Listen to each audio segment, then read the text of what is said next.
Have you ever wondered how a teenage concubine could rise from complete obscurity to become the only woman in Chinese history to rule as emperor? Well, the answer isn't luck or even political marriage. Instead, Wu Zetian mastered a deadly game of palace intrigue that would make modern politicians look like amateurs, systematically eliminating rivals and manipulating 3 different emperors to claim ultimate power. So in this soothing journey through ancient China, I'm going to reveal how Wu Zetian transformed from a powerless servant girl into the most feared ruler in Chinese history, using her intelligence, ruthless ambition, and perfect timing. This remarkable story spans decades of palace conspiracies, family betrayals, and political murders that would reshape an entire dynasty.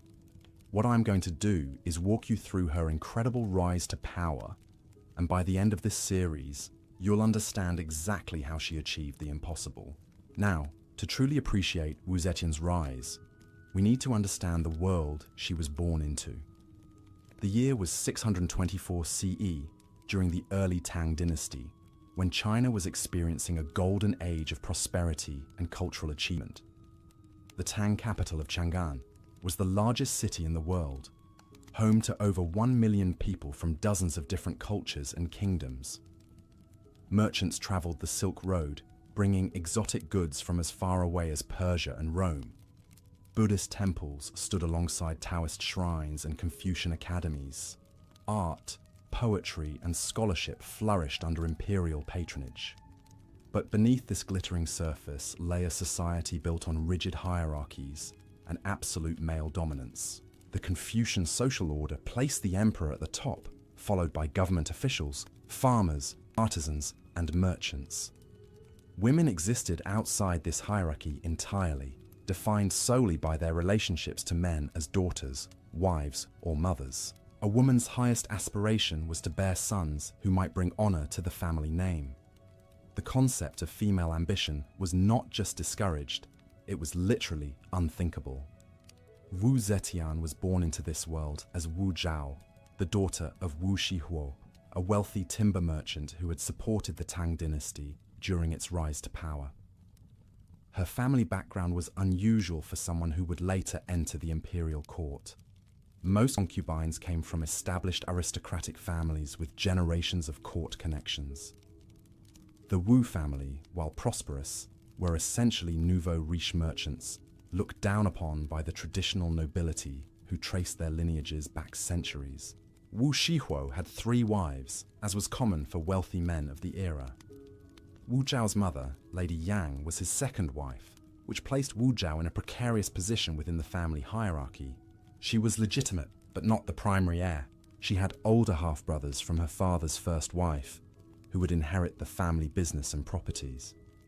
This early experience of competing for attention and resources in a complex family structure would prove invaluable training for the even more treacherous world of imperial politics she would later navigate. From her earliest years, Wu Zhao displayed an intelligence and determination that set her apart from other girls of her generation. While most daughters of wealthy families were educated only in domestic skills like embroidery, music, and household management, Wu Zhao somehow gained access to a much broader education. Historical records suggest her father, perhaps recognizing her exceptional abilities, allowed her to study alongside her brothers. She learned to read and write classical Chinese, studied history and philosophy, and even received training in mathematics and basic military strategy. This education was revolutionary for a girl of her time. Most women, even aristocratic ones, were functionally illiterate. The ability to read and write was considered a masculine pursuit that might make a woman too independent and therefore unmarriageable. But Wu Zhao absorbed knowledge like a sponge, developing not just literacy but genuine intellectual sophistication that would later allow her to debate with court scholars and compose her own imperial edicts. Her physical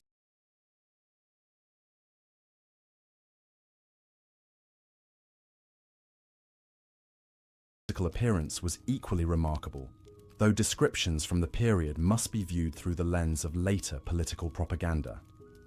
Contemporary accounts describe her as extraordinarily beautiful, with perfect skin, elegant features, and a commanding presence that made her stand out in any crowd. But more importantly, she possessed what Chinese historians called dragon phoenix charisma, an almost supernatural ability to command attention and inspire both loyalty and fear in those around her.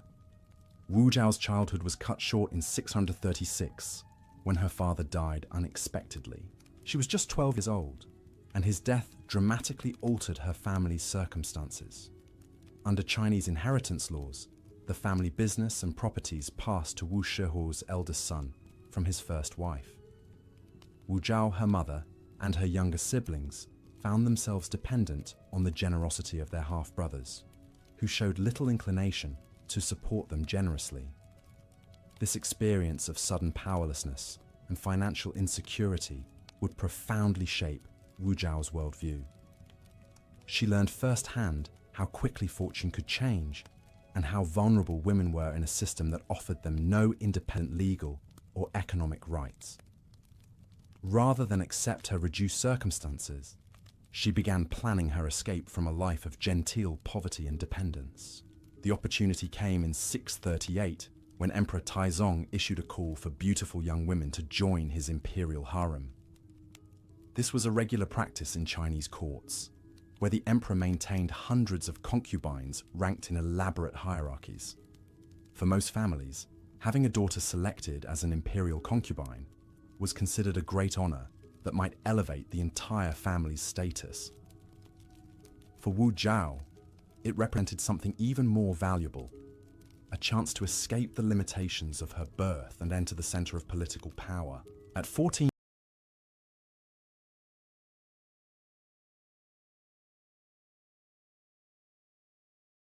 years old, Wu Zhao was selected from thousands of candidates to become a fifth-rank concubine, given the title Kairen, which meant talented person.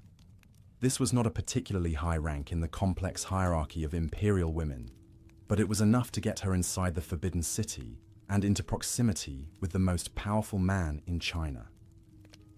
The imperial harem was a world unto itself, a complex ecosystem of competition, alliance, and intrigue that made the outside political world look simple by comparison. Hundreds of women lived in luxurious apartments attended by armies of servants, but most would never even meet the emperor, much less bear his children or influence his decisions. The vast majority would live out their lives in gilded captivity, forgotten and irrelevant. Emperor Taizong, born Li Shimin, was one of the greatest rulers in Chinese history. He had helped his father establish the Tang dynasty and had personally led military campaigns that expanded Chinese territory to its greatest extent. He was intelligent, cultured, and genuinely committed to good governance.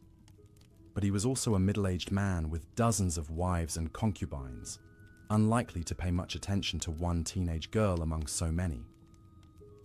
Wu Zhao understood this challenge from the moment she entered the palace. Unlike other concubines who relied solely on their beauty or tried to attract the emperor's attention through traditional feminine accomplishments, she took a completely different approach. She made herself useful. Drawing on her unusual education, Wu Zhao began offering to help with administrative tasks that other concubines considered beneath them. She could read and write better than many court officials, and she had an intuitive understanding of bureaucratic processes. When the emperor needed documents copied or letters translated, Wu Zhao volunteered. When he wanted someone to read to him from historical texts, she was available with perfect pronunciation and insightful commentary. More importantly, she began to study the emperor himself with the intensity of a scholar examining ancient texts. She learned his preferences, his moods, his political concerns, and his personal insecurities. While other concubines tried to entertain him, Wu Zhao made herself indispensable by becoming his intellectual companion and trusted advisor. This strategy required incredible patience and self-control. Wu Zhao spent months, then years, slowly building her relationship with the emperor while carefully observing the complex web of palace politics around her. She identified the key players, understood the factional divisions among court officials and began to cultivate her own network of allies among servants, eunuchs, and minor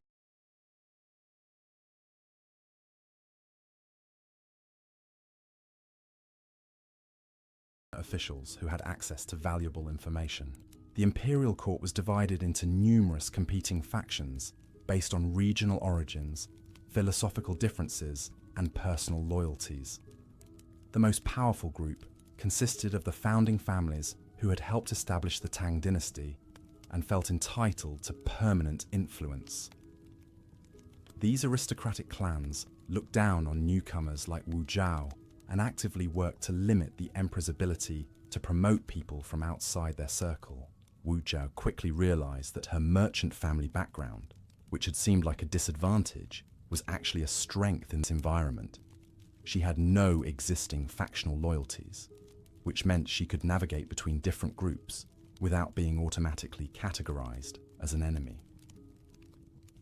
She also understood commerce and economics in ways that the aristocratic officials, who considered trade beneath their dignity, did not. As months turned to years, Wu Zhao's influence with Emperor Taizong grew steadily. She graduated from copying documents to drafting them, from reading historical texts to discussing their political implications, from listening to court debates to offering her own opinions. The emperor, who had initially seen her as just another pretty face in his harem, began to recognize her exceptional intelligence and rely on her judgment. But Wu Zhao's ambitions extended far beyond becoming the emperor's favorite concubine. She understood that her position, while privileged, was fundamentally insecure. Imperial favor could disappear overnight, and concubines who fell from grace often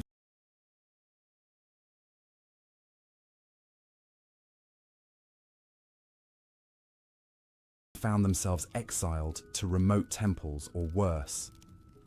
She needed to build a more permanent foundation for power, and that meant expanding her influence beyond her personal relationship with the emperor. She began cultivating relationships with the emperor's children, particularly his heir apparent, Prince Li Chengqian. This was dangerous territory, as court protocols strictly limited contact between concubines and imperial princes. But Wu Zhao was careful to position her interactions as educational and administrative rather than personal.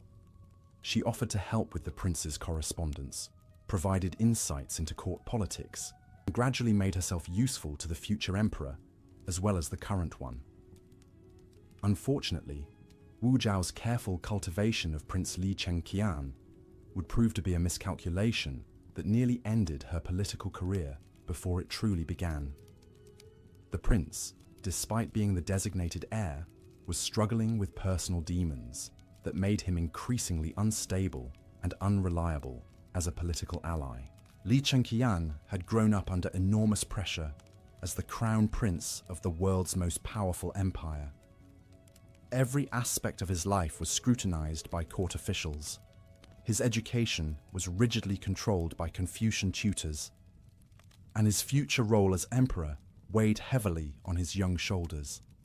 Rather than rising to meet these expectations, the prince began to rebel in increasingly dangerous ways.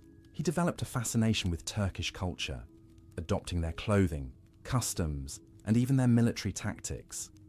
This was seen as deeply inappropriate for a future Chinese emperor, especially since the Tang dynasty was actively fighting Turkish tribes on the northern frontier. Even more troubling, Li Chengqian began to surround himself with disreputable companions and engage in behavior that court observers considered beneath imperial dignity. Wu Zhao watched these developments with growing concern. Her political instincts told her that the prince's erratic behavior was making him vulnerable to his enemies at court, and by extension, making her vulnerable as well. She had invested significant time and energy in building a relationship with him, but now that investment was becoming a liability, the situation came to a head in 643 when Prince Li Chengqian was implicated in a conspiracy to assassinate his father and seize the throne prematurely. The plot was discovered before it could be executed, but the mere fact that the crown prince had participated in such a scheme sent shockwaves through the imperial court. Emperor Taizong was devastated by his son's betrayal and immediately began investigating everyone who had been associated with the prince. Wu Zhao found herself in an incredibly precarious position. Her connections to Li Chengqian were well documented, and many court officials viewed her as a potential conspirator who might have influenced the prince's rebellious behavior. The investigation that followed was thorough and ruthless, with dozens of people interrogated, tortured, and executed for their alleged roles in the conspiracy. But Wu Zhao's years of careful observation and relationship building now paid unexpected dividends. She had maintained connections with officials from multiple factions, and several of them spoke on her behalf during the investigation. More importantly, her genuine usefulness to the emperor as an administrative assistant and intellectual companion had created a reservoir of goodwill that protected her from the worst suspicions. Emperor Taizong ultimately concluded that Wu Zhao had been naive rather than treacherous in her relationship with the disgraced prince. She had been used by Li Chengqian rather than using him, a victim of his manipulation rather than a co-conspirator in his rebellion. This interpretation allowed the emperor to maintain his relationship with Wu Zhao while distancing himself from the painful memory of his son's betrayal. The Prince conspiracy crisis taught Wu Zhao several crucial lessons about palace politics that would guide her future actions. First, she learned that backing the wrong person, even for rational reasons, could be catastrophic. Political calculations that seemed logical could be overturned overnight by unexpected events or personality flaws. Second, she discovered the immense value of maintaining relationships across factional lines. Her survival had depended not on the loyalty of any single group, but on having allies in multiple camps who could vouch for her character and usefulness. Most importantly, Wu Zhao realized that her ultimate security lay not in attaching herself to any individual, no matter how powerful, but in making herself independently valuable to the imperial system itself. She needed to become so useful,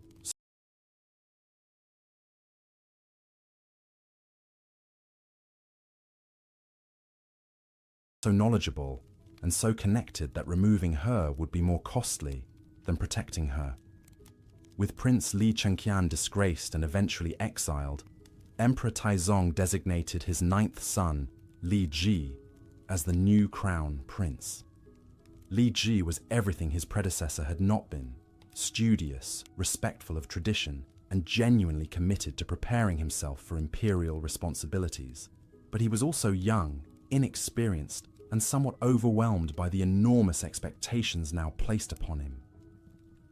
Wu Zhao recognized an opportunity in the new crown prince's situation. Unlike her relationship with Li Chengqian, which had been based on personal charm and administrative assistance, her approach to Li Ji would be more strategic and carefully planned. She would position herself not as a friend or companion, but as an essential resource for his future success as emperor.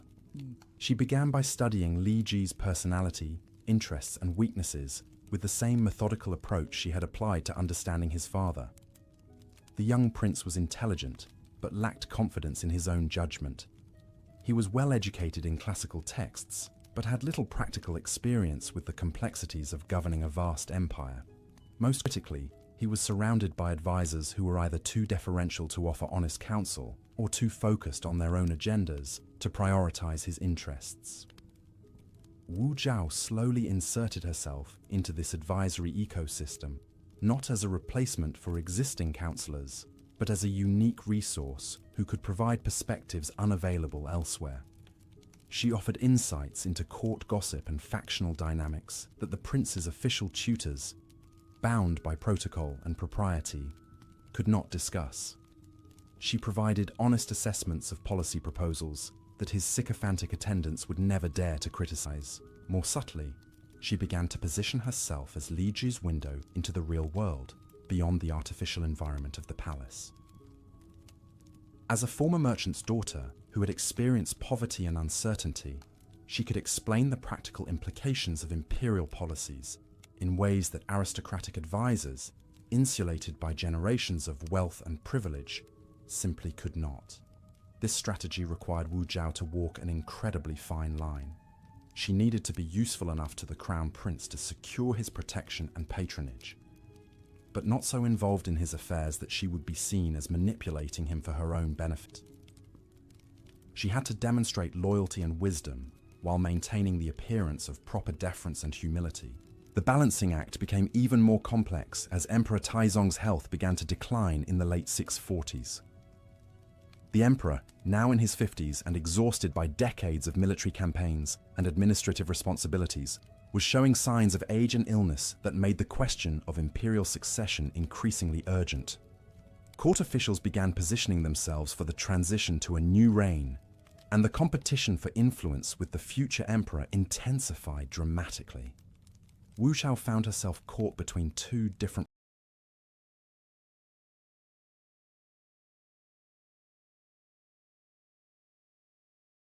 power structures. The existing imperial court centered around Emperor Taizong, where she had spent years building her position, and the emerging court of Crown Prince Li Zhi, where she was working to establish new relationships and influence. Managing both relationships simultaneously required extraordinary diplomatic skill and political intelligence. She had to maintain her usefulness to the current emperor while building credibility with his successor, all while avoiding the appearance of disloyalty or opportunism that could destroy her standing with either man. This challenge was complicated by the fact that father and son, despite their mutual respect and affection, had different personalities, priorities, and governing philosophies that sometimes put them at odds with each other. Emperor Taizong was a warrior scholar who had personally led armies and conquered territories. He valued direct action, personal courage, and decisive leadership. His approach to governance was hands-on and pragmatic, shaped by his experience as a military commander who had learned to make quick decisions based on incomplete information. Crown Prince Li Ji, by contrast, was more contemplative and cautious. He preferred to study problems thoroughly before acting, to consult multiple advisors before making decisions,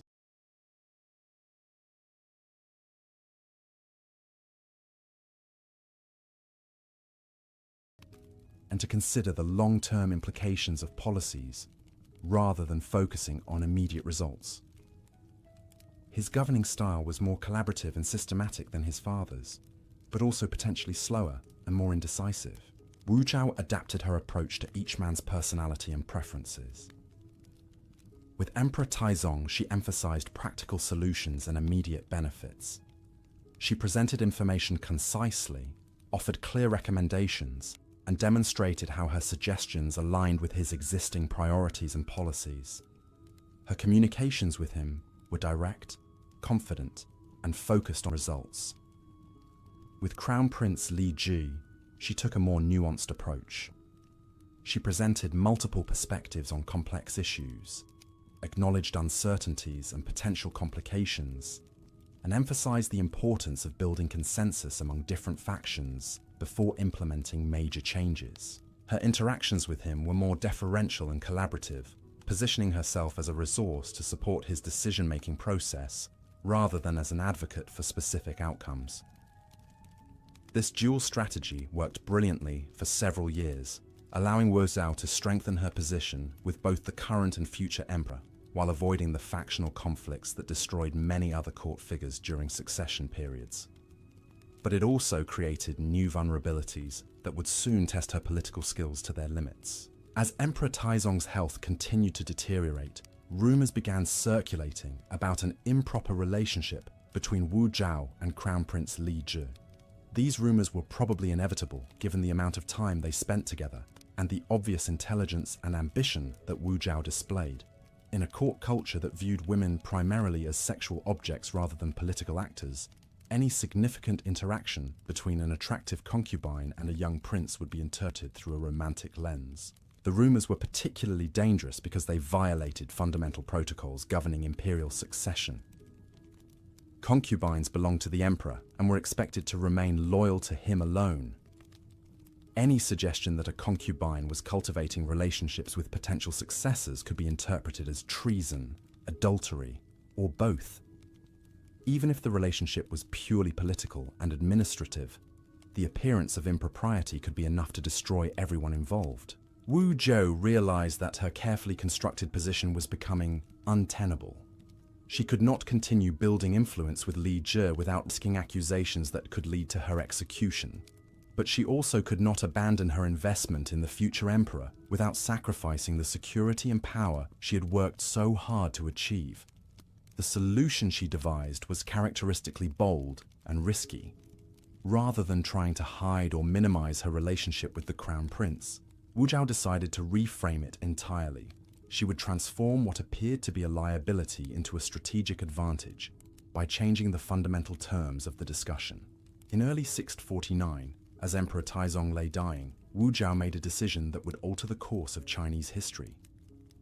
Instead of waiting passively for events to unfold around her, she chose to take control of her own destiny in a way that no woman in Chinese history had ever attempted. But that remarkable gamble, and its even more extraordinary consequences, would have to wait for the emperor's death and the beginning of an entirely new phase in Wu Zhao's relentless pursuit of ultimate power. The death of Emperor Taizong in 649 CE marked the end of an era and the beginning of Wu Zhao's most dangerous gamble yet. According to ancient Chinese tradition, when an emperor died, his concubines faced one of two fates. They could be buried alive with their master to serve him in the afterlife, or they could have their heads shaved and spend the remainder of their lives as Buddhist nuns in remote monasteries. Neither option offered any possibility of maintaining political influence or personal freedom. For most concubines, this transition represented the inevitable end of whatever brief moment of luxury and relevance they had experienced. They would disappear into obscurity, forgotten by history and irrelevant to the future of the empire. But Wu Zhao had spent over a decade preparing for exactly this moment, and she had no intention of accepting either traditional fate.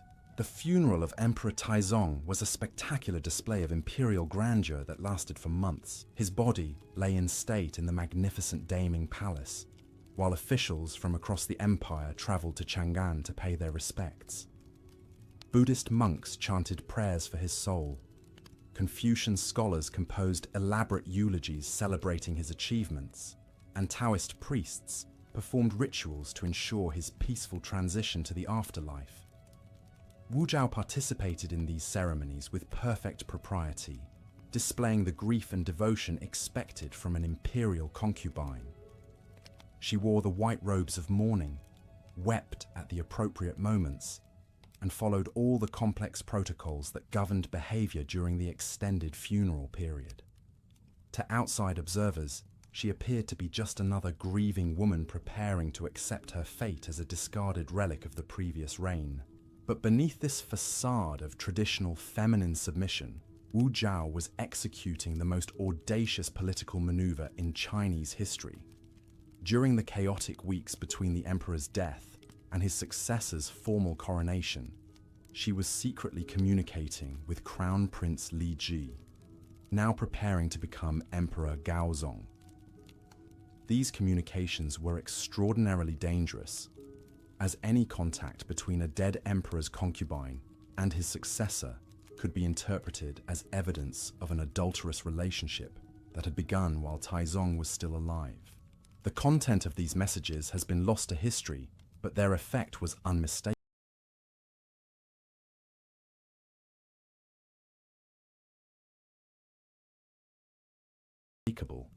Instead of allowing Wu Zhao to disappear into a monastery, as tradition demanded, the new Emperor Gaozong intervened to change her fate. Using his authority as the new ruler, he declared that Wu Zhao's administrative skills and intellectual abilities were too valuable to waste on religious contemplation. He announced that she would be recalled to the imperial court to serve in his government. This decision shocked the entire imperial establishment. Never before had a Chinese emperor recalled his father's concubine to active service. The precedent was not just unusual, it was unthinkable. Court officials were horrified by what they saw as a violation of fundamental moral principles that governed imperial behavior. Buddhist monks were scandalized by the emperor's apparent disregard for proper religious observances, Even common people throughout the empire gossiped about the young emperor's strange decision to surround himself with his father's former women. But Emperor Gaozong was not acting impulsively or irrationally. He was a thoughtful, methodical ruler who had spent years observing Wu Zhao's capabilities and understanding her potential value to his administration. Unlike his father, who had been an experienced military commander and seasoned politician when he took power, Gaozong was ascending to the throne as a young man with limited practical experience in governance. The Tang Empire in 649 was facing numerous challenges that required immediate attention. Turkish tribes were launching raids along the northern frontier, Korean kingdoms were resisting Chinese influence on the peninsula, and internal rebellions were flaring up in several provinces. The imperial bureaucracy was dominated by powerful aristocratic families who had their own agendas and were not necessarily loyal to the new emperor. Managing these complex problems required advisors who were both competent and completely dependent on imperial favor for their position and security. Wu Zhao fit this description perfectly. Her intelligence and administrative skills had been proven over years of service to Emperor Taizong. Her merchant family background meant she had no independent power base that might compete with imperial authority. Most importantly, her controversial return to court made her completely dependent on Emperor Gaozong's protection. She could not survive politically without his support, which meant her loyalty was guaranteed in ways that traditional aristocratic advisors could never match. The emperor's decision to recall Wu Zhao was therefore both personally motivated and politically shrewd. He was bringing back a woman he trusted and found intellectually stimulating, but he was also acquiring a uniquely valuable political asset who could help him navigate the treacherous early years of his reign. Wu Zhao returned to the imperial court in 650, not as a concubine, but as something entirely new in Chinese history. A female government official with real administrative responsibilities and political influence. Her formal title was modest, but her actual role was far more significant. She had direct access to the emperor, participated in policy discussions, and gradually began to influence major decisions about both domestic governance and foreign policy. Her first major challenge was establishing credibility with the existing court bureaucracy, most of whom viewed her appointment as a dangerous precedent that violated traditional gender roles and governmental procedures. These officials had spent their entire careers climbing through established hierarchies based on literary examinations, family connections, and factional loyalties. The sudden appearance of a woman with direct imperial access and apparent policy influence threatened their understanding of how government was supposed to work. Wu Zhao addressed this resistance with characteristic intelligence and patience. Rather than trying to directly confront or override the existing bureaucratic establishment, she found ways to work within and around existing systems. She focused initially on areas where her unique background and skills provided clear advantages that even skeptical officials had to acknowledge. Her experience as a merchant's daughter, for example, gave her insights into trade and economic policy that aristocratic officials lacked. When debates arose about tax collection, commercial regulations, or infrastructure projects, Wu Zhao could provide practical perspectives based on real-world experience rather than theoretical knowledge. Her recommendations were often more effective than those offered by officials whose understanding of economics came entirely from classical texts. She also leveraged her years of observation and relationship building within the imperial court to become an invaluable source of information about factional dynamics and personal rivalries among government officials. Emperor Gaozong, like any ruler, needed to understand the complex web of alliances and conflicts within his administration in order to make effective personnel decisions and prevent conspiracies. Wu Zhao's comprehensive knowledge of court politics made her an essential intelligence resource. More subtly, she began to position herself as a bridge between the emperor and various constituencies that traditional advisors found difficult to understand or communicate with effectively. Her humble origins allowed her to speak credibly about the concerns of merchants, farmers, and artisans in ways that aristocratic officials could not. Her gender gave her access to information about the imperial harem and the concerns of court women that male advisors never heard. This multifaceted approach gradually established Wu Zhao as an indispensable member of Emperor Gaozong's inner circle. Officials who had initially opposed her appointment began to recognize her value and seek her support for their own initiatives. Factional leaders who had viewed her as an outsider started treating her as a potential ally whose influence with the emperor could advance their interests. But Wu Zhao's growing political influence created new dangers that she had to navigate carefully. The more important she became to the emperor's government, the more threatening she appeared to established power centers that had reasons to limit her authority. The most dangerous opposition came from the empress and the imperial in-laws who had expected to dominate the new reign. Empress Wang had married Li Ju several years before his accession to the throne, and she had reasonable expectations that becoming emperor would elevate her to a position of significant influence within the court. As the official wife of the ruler, she should have been the most important woman in the empire, with authority over the imperial household and informal influence over policy decisions affecting women and family matters. Instead, Empress Wang found herself increasingly marginalized by Wu Zhao's growing influence with her husband. The emperor spent more time consulting with Wu Zhao about government business than he did discussing personal matters with his official wife. Court observers began to notice that Wu Zhao's recommendations carried more weight in imperial decision-making than the empress's opinions.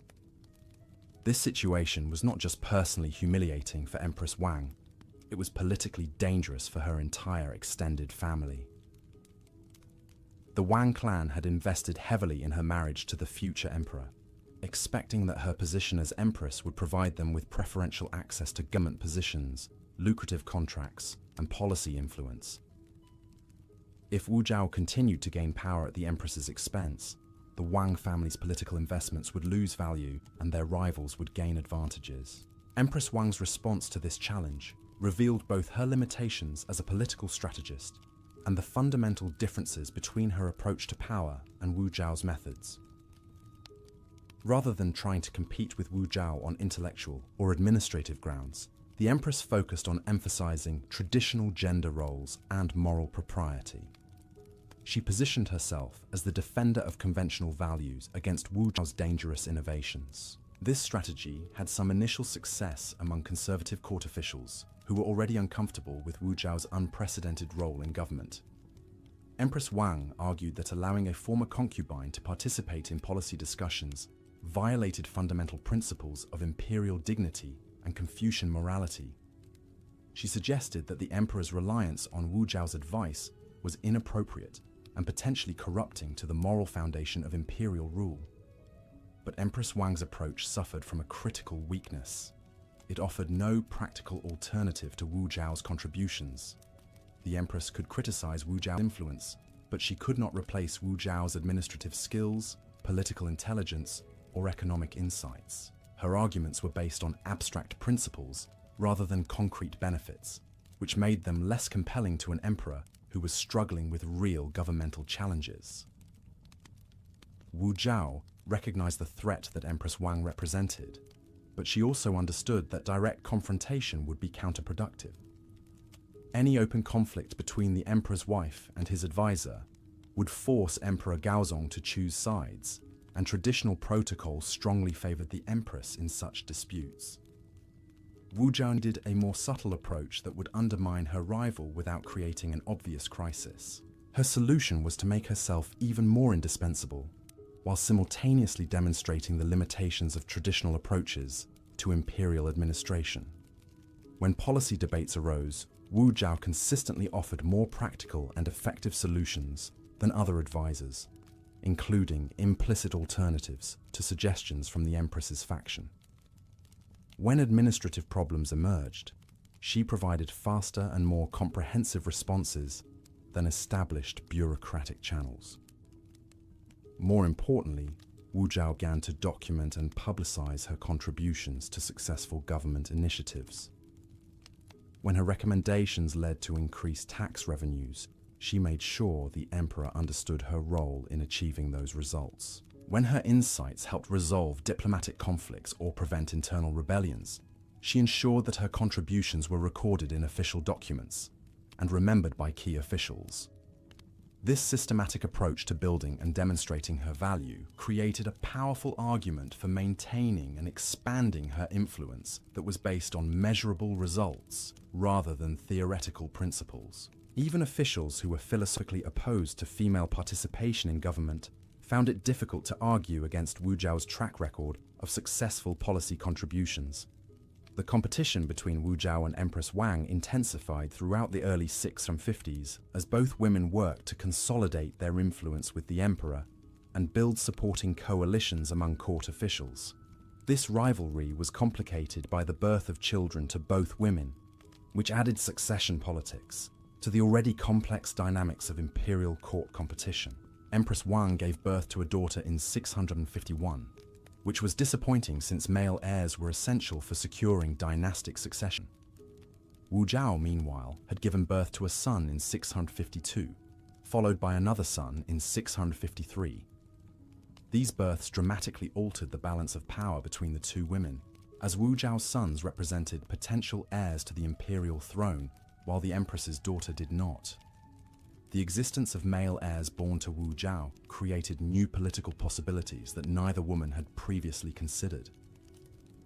If something happened to Emperor Gaozong, or if he chose to designate one of Wu Zhao's sons as his successor, she could potentially become the mother of a future emperor. This prospect offered a path to long-term political security and influence that went far beyond her current role as an imperial advisor. But the birth of these children also created new vulnerabilities and dangers. Court protocol regarding imperial succession was complex and politically sensitive, with established procedures for determining which sons should be considered legitimate heirs and which women should be recognized as imperial mothers. Wu Zhao's irregular status as a recalled concubine rather than an official wife complicated these calculations and provided her enemies with new arguments against her growing influence.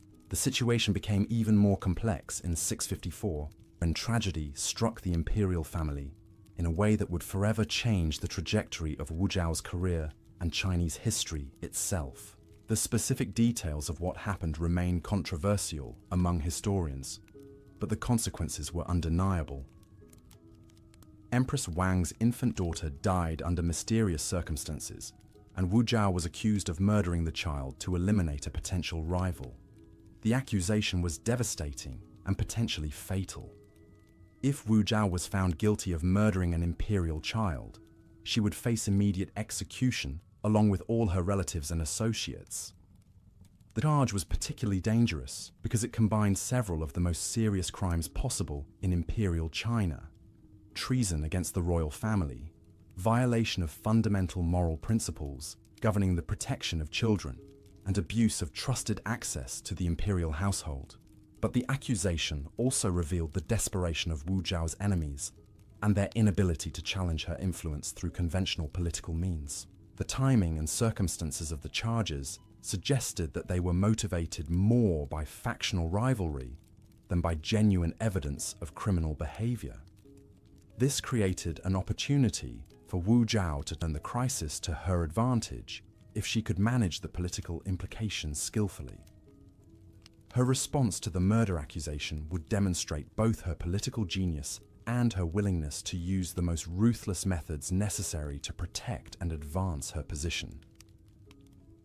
The strategies she employed during this crisis would establish patterns of behavior that would characterize her entire subsequent career as she climbed toward ultimate power in the Chinese Empire. But the specific tactics Wu Zhao used to survive and triumph over this potentially deadly challenge, and the long-term consequences of her choices for both her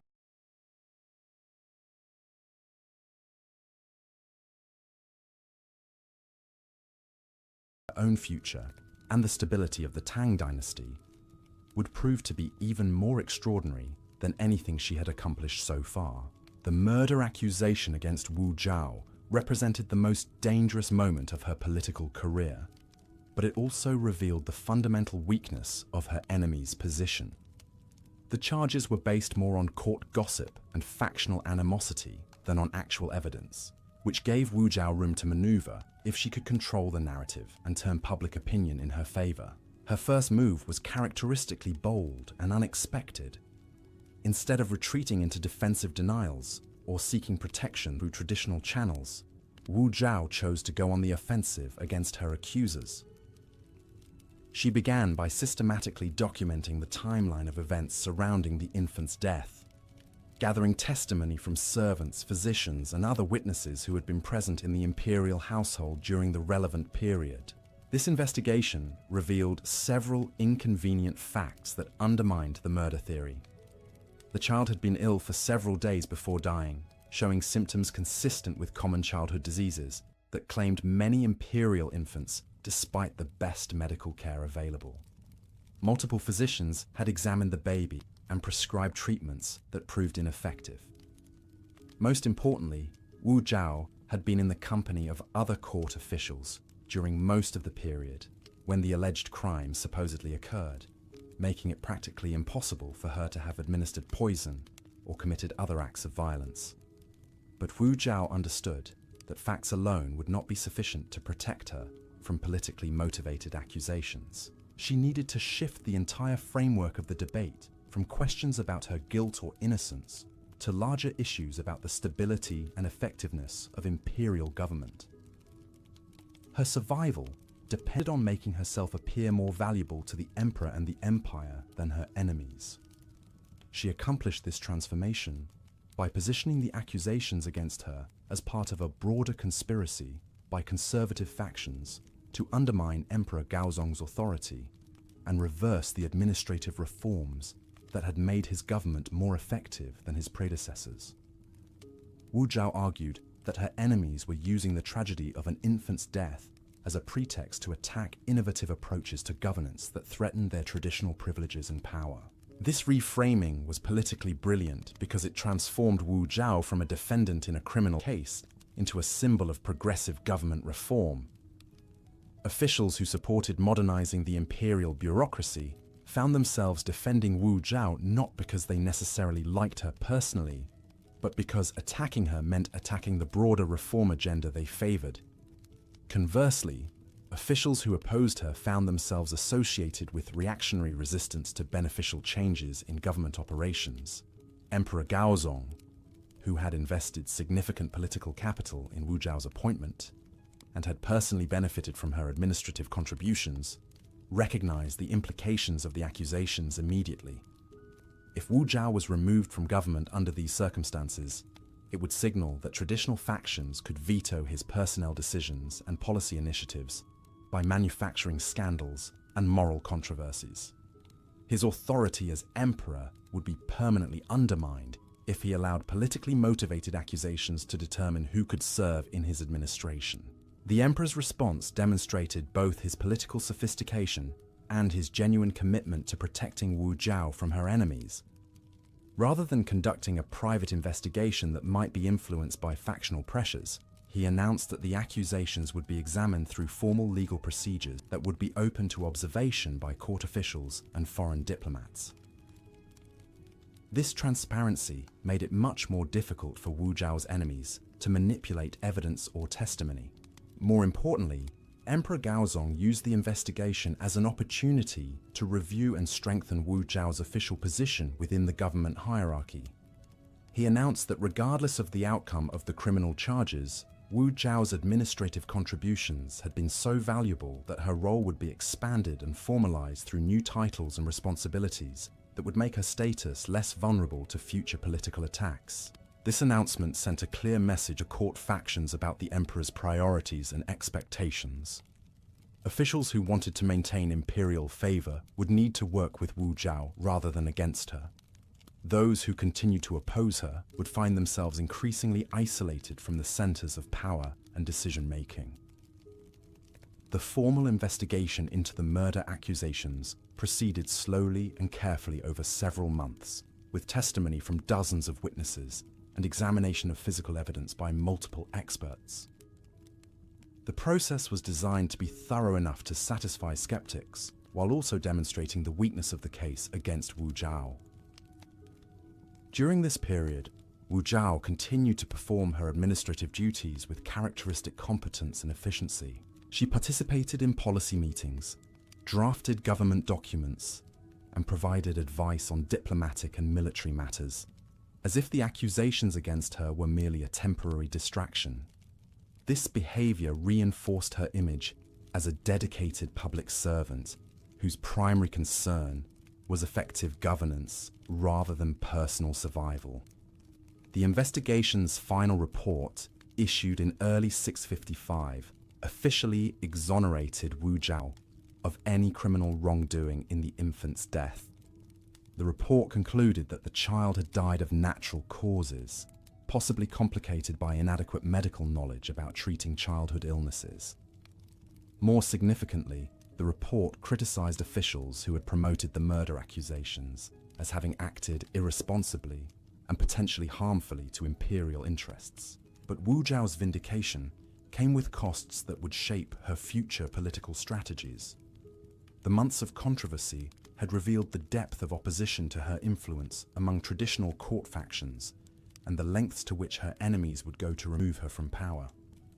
She understood that surviving this particular attack did not guarantee protection from future conspiracies, and that her position remained fundamentally vulnerable as long as she lacked formal authority that could not be easily challenged. Her solution to this problem would prove to be even more audacious than her previous political maneuvers. Instead of simply trying to strengthen her existing position as an imperial advisor, Wu Zhao began planning to fundamentally transform her status within the imperial hierarchy in ways that would make future attacks against her much more difficult and dangerous for her enemies. The key to this transformation lay in her relationship with Emperor Gaozong and her growing influence over imperial succession politics. Wu Zhao had already demonstrated her value as an administrator and policy advisor, but these roles, however important, were still technically subordinate positions that could be eliminated if political circumstances changed. She needed to acquire a form of power that was more permanent and legally protected. The solution she devised involved leveraging her position as the mother of potential imperial heirs to claim formal recognition as an imperial wife rather than merely a recalled concubine. This change in status would not only provide her with greater legal protections and ceremonial authority, but would also position her sons as legitimate candidates for imperial succession, giving her a long-term stake in the dynasty's future. But achieving this transformation required Wu Zhao to overcome centuries of precedent and protocol that governed imperial marriages and succession procedures. No emperor in Chinese history had ever elevated a former concubine of his father to the status of empress, and the practical and symbolic implications of such an unprecedented action would create enormous resistance among traditional court factions. Wu Zhao began preparing for this campaign by systematically building support among key constituencies whose backing would be essential for success. She cultivated relationships with military commanders who valued her insights into strategic planning and resource allocation. She developed alliances with provincial governors who appreciated her understanding of local economic conditions and administrative challenges. Most importantly, she strengthened her connections with younger court officials who were more open to innovative approaches to governance and less committed to traditional restrictions on female participation in politics. This coalition-building effort required Wu Zhao to demonstrate her value to each group in terms they found compelling and relevant to their specific interests and concerns. Military officers needed to see evidence that her influence led to better funding and strategic planning for their campaigns. Provincial administrators wanted proof that her policy recommendations improved tax collection and local stability. Court officials required assurance that supporting her would advance their own career prospects and political objectives. Wu Zhao provided these demonstrations through a series of successful policy initiatives that showcased her administrative capabilities while building political debts among key constituencies. She developed new systems for military supply and logistics that improved the effectiveness of frontier campaigns against Turkish and Korean forces. She created innovative approaches to tax collection and agricultural development that increased imperial revenues while reducing the burden on local populations.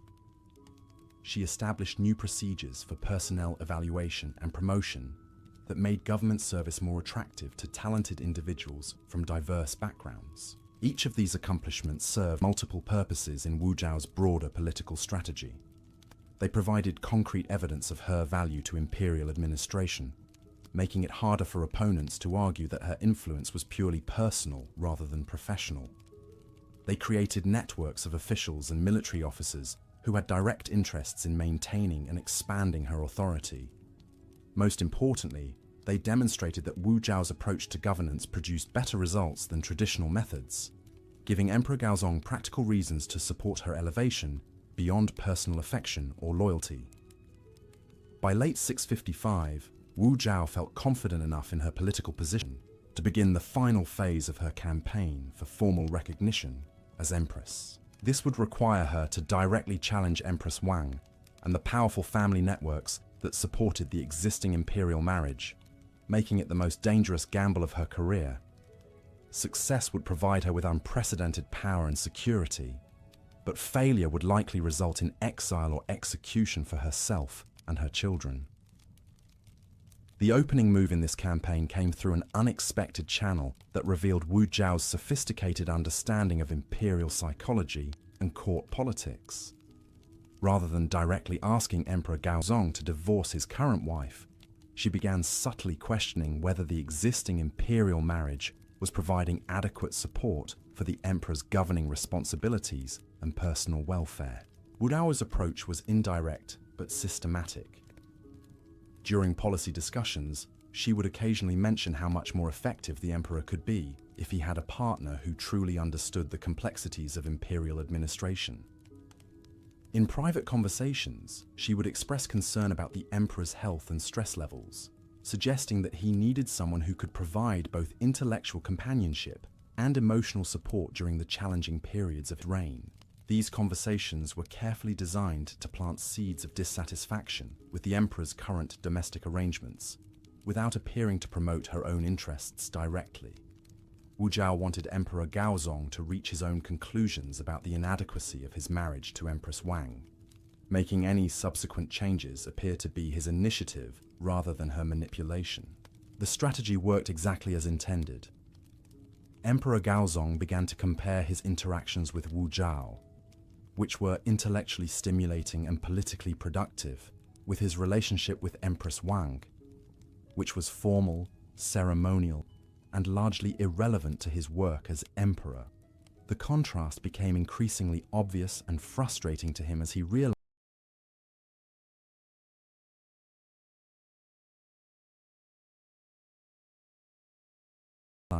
how much more satisfaction and support he received from Wu Zhao than from his official wife.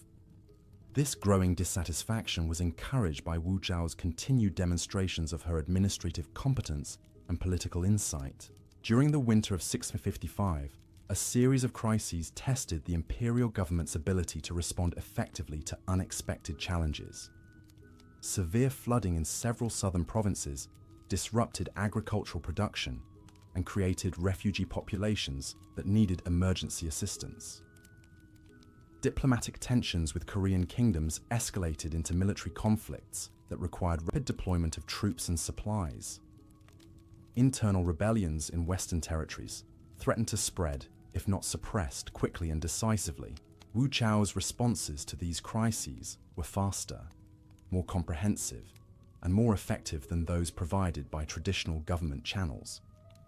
Her recommendations for flood relief were based on practical understanding of agricultural economics rather than theoretical knowledge from classical texts. Her strategic assessments of military situations reflected genuine comprehension of logistics and supply chain management, rather than abstract principles of warfare. Her proposals for dealing with internal rebellions demonstrated sophisticated analysis of regional politics and ethnic relations, rather than simple applications of traditional punishment methods. Emperor Gaozong could not help but notice that Wu Zhao consistently provided better advice and more useful insights than his other advisors. including those who were supposed to be experts in their respective fields.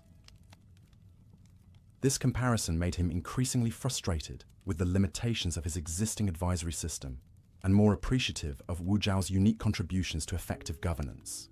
The contrast was particularly striking when he compared Wu Zhao's capabilities with those of Empress Wang, who had no meaningful role in addressing any of the governmental challenges facing the empire. The Empress was expected to focus on ceremonial duties and household management, activities that seemed trivial and irrelevant compared to the life and death decisions required for imperial administration. Emperor Gaozong began to question whether his domestic arrangements were appropriate for someone who needed maximum support and assistance in governing the world's largest and most complex empire. Wu Zhi carefully monitored the emperor's evolving attitudes and began to prepare for the decisive conversation that would determine her future.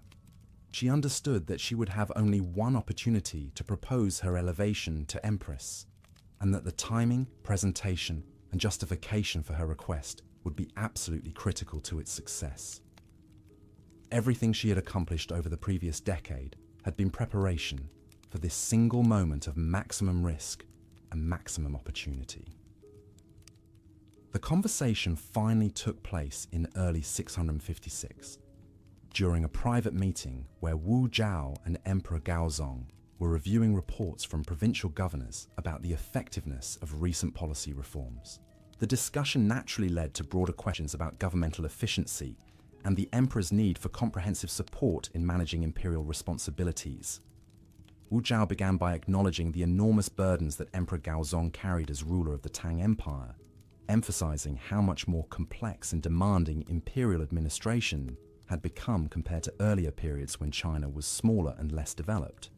She noted that previous emperors had been able to rely on simpler governmental structures and more limited advisory systems, but that contemporary challenges required more sophisticated and comprehensive approaches to decision-making and policy implementation. From this foundation, she gradually moved toward the question of whether the emperor's personal and domestic arrangements were adequate to support his professional responsibilities. Wu Zhou suggested that effective imperial governance required not just competent advisors and administrators, but also intimate companions who could provide intellectual partnership, emotional support, and practical assistance with the constant stream of decisions and problems that defined imperial life.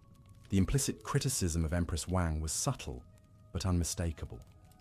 Wu Zhao was suggesting that the emperor deserved and needed a wife who could be a true partner in governing the empire, someone who understood administrative complexities and could contribute meaningfully to policy discussions and strategic planning. The current empress, whatever her personal virtues, simply did not possess the knowledge, experience, or capabilities required for such a role.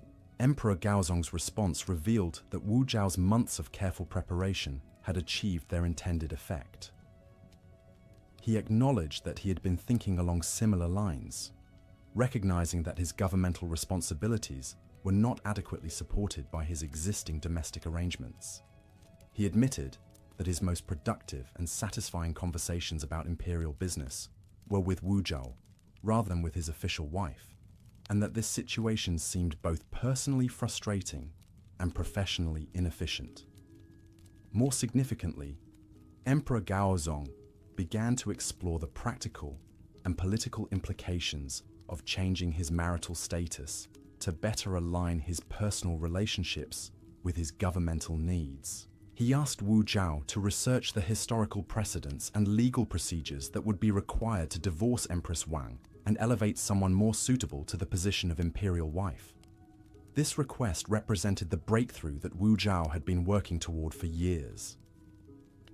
The emperor was not simply considering her proposal, he was actively planning to implement it and asking for her assistance in managing the complex process that would be required. Her transformation from concubine to empress was no longer a distant ambition. It was becoming an immediate practical project that would reshape the entire structure of imperial government and Chinese society.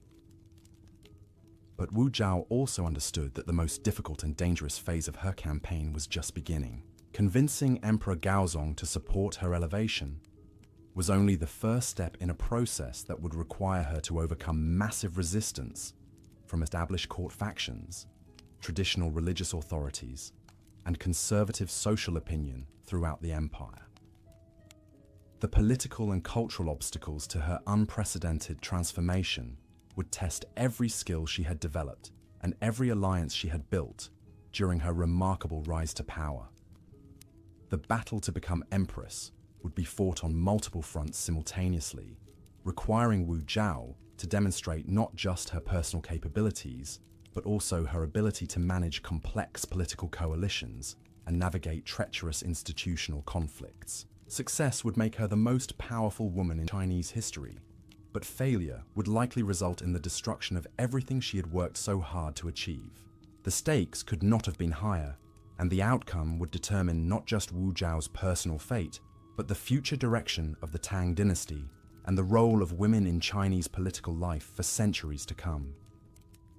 The campaign to elevate Wu Zhao to empress began in earnest during the spring of 656, and it would prove to be the most complex political undertaking in Tang dynasty history. Wu Zhao understood that this transformation required far more than imperial approval. She needed to systematically dismantle centuries of legal precedent, religious doctrine, and social convention that made her elevation theoretically impossible. Her first challenge was identifying and neutralizing the specific sources of opposition that would inevitably emerge once her intentions became public knowledge. The most dangerous resistance would come from Empress Wang's family, the powerful Wang clan, who had invested their political capital and social prestige in their daughter's position as imperial wife. They would fight desperately to preserve their influence and prevent their rivals from gaining access to the ultimate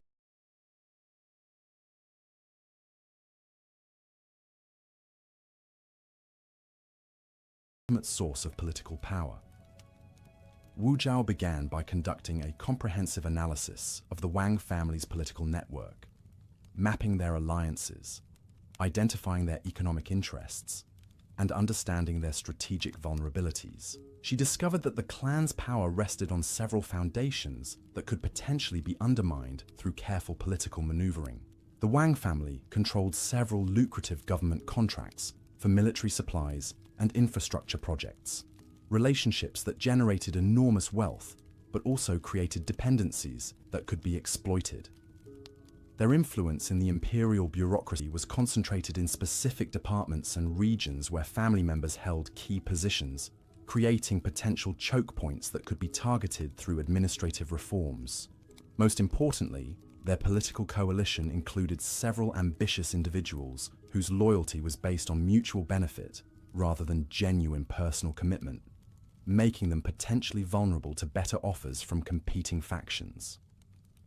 Wu Zhao developed a multi-pronged strategy for weakening the Wang clan's ability to oppose her elevation. She began by identifying alternative suppliers for the government contracts they controlled, demonstrating that their services were not irreplaceable and that competition might actually improve quality while reducing costs.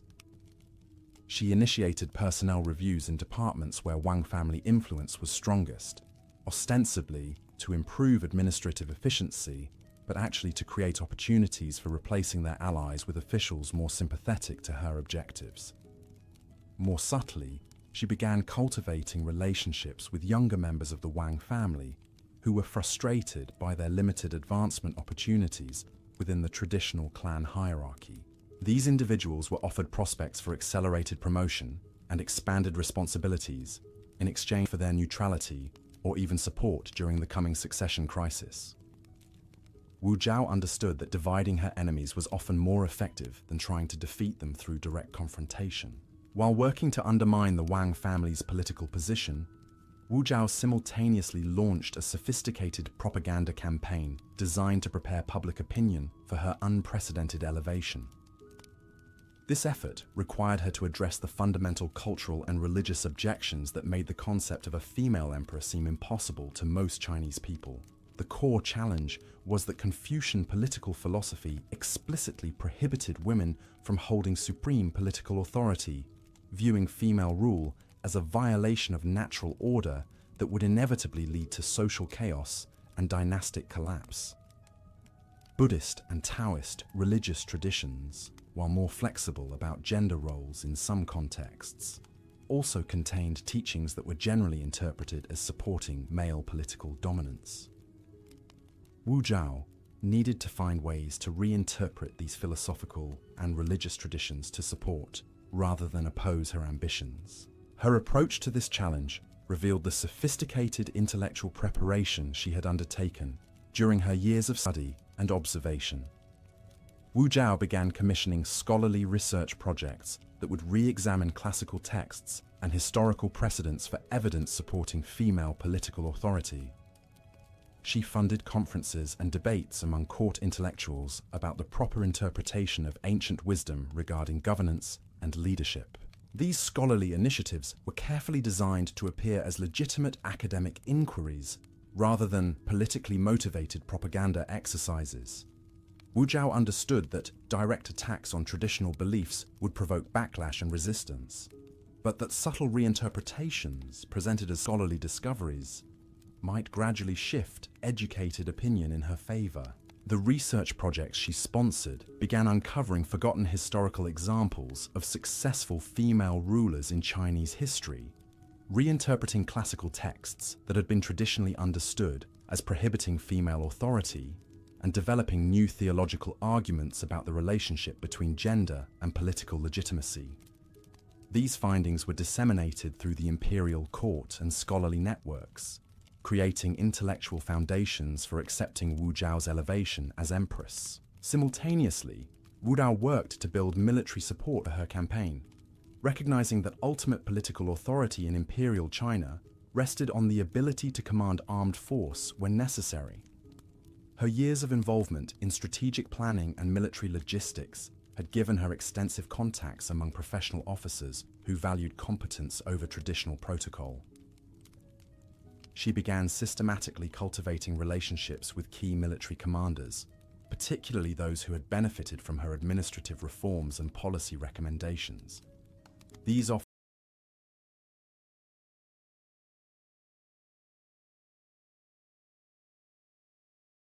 officers had seen firsthand how Wu Zhao's insights improved their operational effectiveness, making them more willing to support her political advancement despite potential concerns about gender and precedent.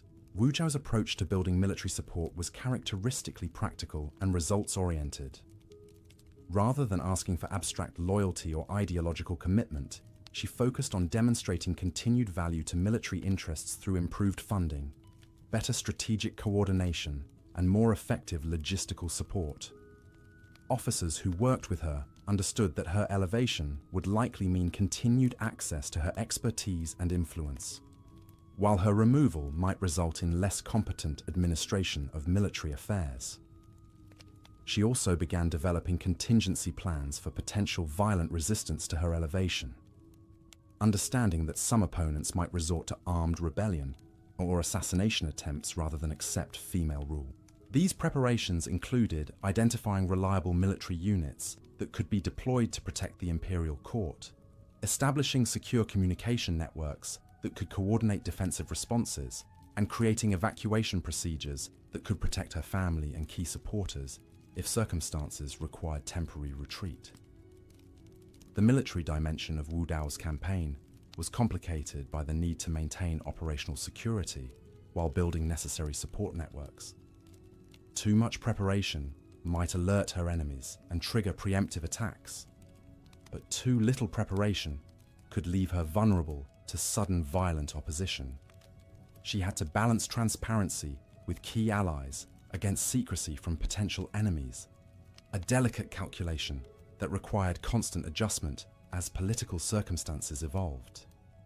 During the summer of 656, Wu Zhao's campaign entered its most active phase as Emperor Gaozong began taking concrete steps toward divorcing Empress Wang and formalizing his relationship with his chosen successor. The emperor's decision to move forward created immediate political crises that would test every aspect of Wu Zhao's preparation and strategic planning. The first major confrontation came when senior court officials learned about the emperor's intentions and demanded formal audiences to express their opposition. These officials argued that divorcing Empress Wang would violate fundamental principles of imperial dignity and Confucian morality, potentially destabilizing the dynasty and undermining the emperor's legitimacy both domestically and internationally. The meetings between Emperor Gaozong and his senior advisors were tense and occasionally hostile, with some officials threatening to resign their positions rather than serve under an empress they considered illegitimate. The emperor found himself caught between his personal desires and political calculations on one side, and enormous institutional pressure from the established governmental hierarchy on the other. Wu Zhao played a crucial role in helping Emperor Gaozong navigate these confrontations, providing him with detailed briefings about each official's background, motivations, and potential vulnerabilities. She helped him identify which opposition was based on genuine principle versus personal or factional interests, enabling him to craft different approaches for different types of resistance. For officials whose opposition was rooted in sincere beliefs about proper governmental procedures, Emperor Gaozong emphasized the practical benefits that Wu Zhao's elevation would provide for imperial administration. He highlighted her track record of successful policy contributions and argued that effective governance required him to surround himself with the most capable advisors and partners available, regardless of gender. For officials whose resistance seemed motivated primarily by factional loyalty or personal ambition, the emperor took a more confrontational approach, making it clear that continued opposition would be interpreted as disloyalty to imperial authority and treated accordingly.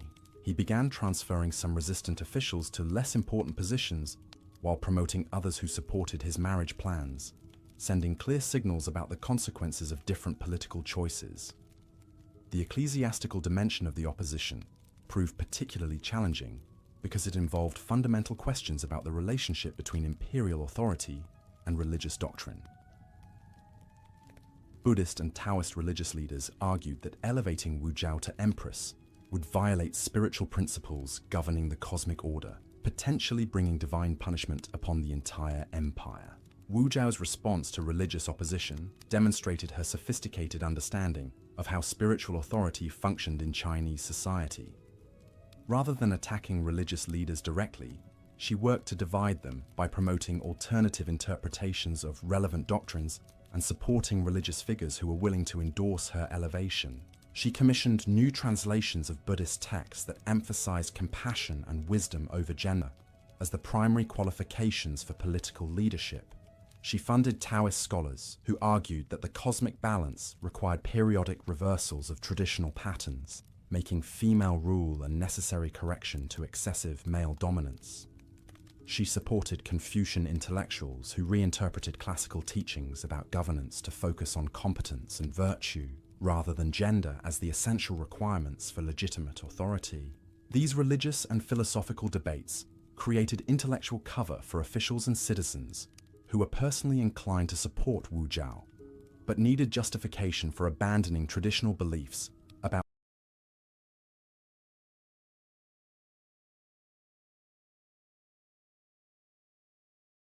female political participation. The scholarly discussions provided them with respectable arguments they could use to explain their support for unprecedented changes in imperial protocol.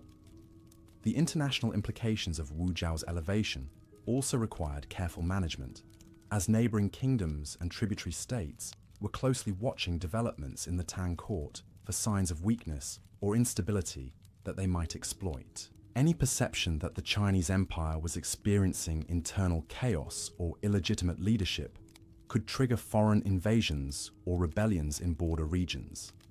Wu Zhao addressed these concerns by emphasizing continuity in foreign policy and military preparedness.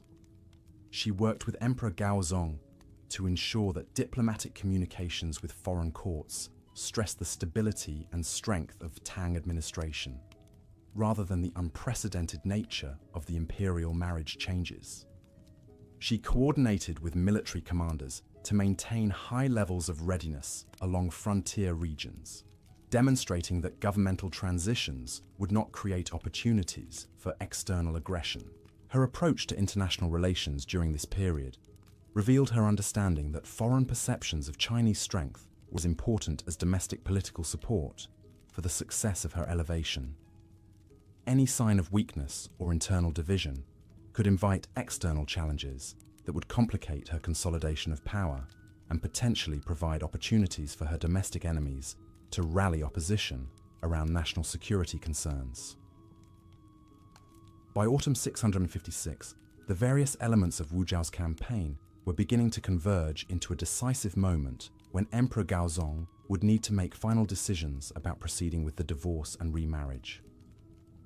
The political, military, religious, and international preparations had created conditions that made her elevation feasible, but the actual implementation would still require navigating enormous risks and potential complications.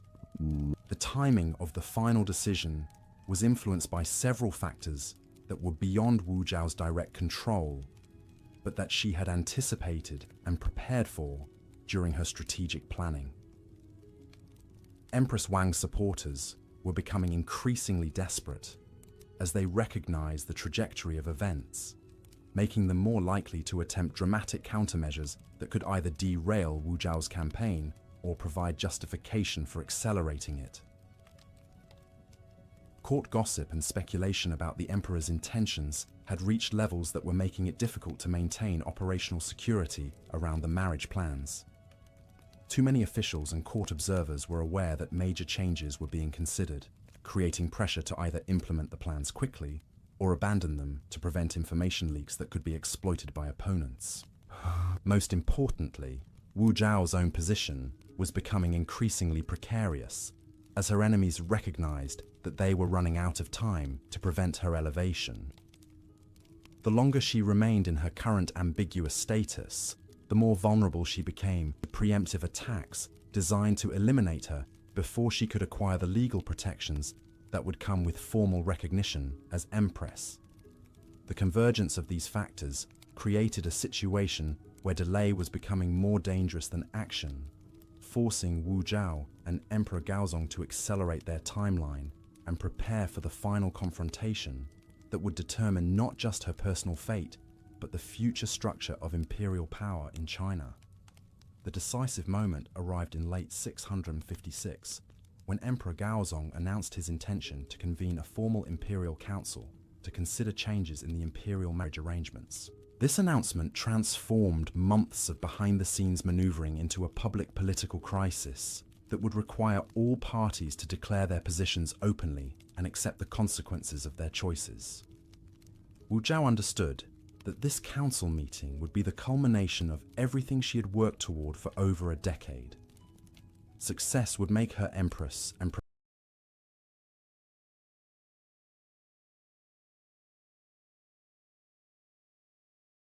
provide her with unprecedented power to reshape Chinese society according to her vision. Failure would likely result in her exile or execution, along with the destruction of everyone who had supported her ambitions. The stakes could not have been higher, and the outcome would depend on her ability to manage complex political dynamics under enormous pressure while maintaining the appearance of humble deference that was still expected from women in imperial Chinese society. She would need to be simultaneously bold and subtle, confident and deferential, commanding and respectful as she navigated the most important political performance of her extraordinary career. The Imperial Council that would determine Wu Zhao's fate was scheduled to convene in the magnificent Hall of Supreme Harmony, where the most important decisions in Chinese imperial history had been made for generations. The symbolism was unmistakable. Wu Zhao's elevation would either be recorded as a legitimate continuation of imperial tradition or condemned as a dangerous violation of fundamental governmental principles. Everything now depended on her ability to convince the assembled officials, military commanders, and religious leaders that her unprecedented transformation from concubine to empress represented not a revolutionary break with Chinese tradition, but rather its natural and necessary evolution in response to contemporary challenges and opportunities. The woman who had entered the imperial court as a powerless teenager was about to discover whether her intelligence, ambition, and political skills were sufficient to achieve the impossible dream of supreme power in the world's most traditional and hierarchical society. The Imperial Council convened on a cold December morning in 656, with representatives from every major faction in Chinese government gathering in the Hall of Supreme Harmony. Wu Zhao had spent the previous weeks in careful preparation, but she understood that no amount of planning could fully prepare her for the unprecedented nature of what she was attempting to accomplish. The assembled officials represented a cross-section of Tang dynasty power structures, each group bringing their own perspectives and interests to the deliberations. Military commanders sat alongside Confucian scholars, Buddhist monks debated with Taoist priests, and provincial governors mingled with court bureaucrats. The diversity of viewpoints ensured that every possible argument for and against Wu Zhao's elevation would be thoroughly examined. Emperor Gaozong opened the proceedings with a carefully prepared speech that emphasized the practical challenges facing imperial administration and the need for innovative solutions to unprecedented problems. He avoided directly mentioning Wu Zhao's candidacy, instead focusing on abstract principles about the importance of selecting the most qualified individuals for crucial governmental positions, regardless of traditional limitations or conventional expectations. The emperor's approach was strategically sound but politically risky. By framing the discussion in terms of governmental efficiency rather than personal preference, he invited detailed scrutiny of Wu Zhao's qualifications and track record. This examination could either vindicate her claims to exceptional competence or expose weaknesses that her enemies could exploit to undermine her candidacy. The first phase of the council debates focused on historical precedents for imperial marriage arrangements and the legal procedures governing changes in imperial family structure. Conservative officials argued that established protocols existed for good reasons and should not be altered without compelling justification that outweighed potential risks to dynastic stability. Wu Zhao's supporters responded by presenting the scholarly research she had commissioned over the previous months, demonstrating that imperial marriage practices had evolved significantly throughout Chinese history in response to changing political circumstances. They argued that flexibility and adaptation were actually traditional imperial virtues rather than dangerous innovations. The historical debate revealed the sophisticated intellectual preparation that Wu Zhao had undertaken to support her candidacy. Her research team had uncovered numerous examples of emperors who had modified marriage arrangements for political or administrative reasons, creating precedents that could be cited to justify contemporary changes. More importantly, they had identified classical texts that could be interpreted as supporting meritocratic selection of imperial partners based on capability rather than birth or convention. The second phase of the council discussions addressed the practical implications of Wu Zhao's elevation for imperial administration and governmental effectiveness.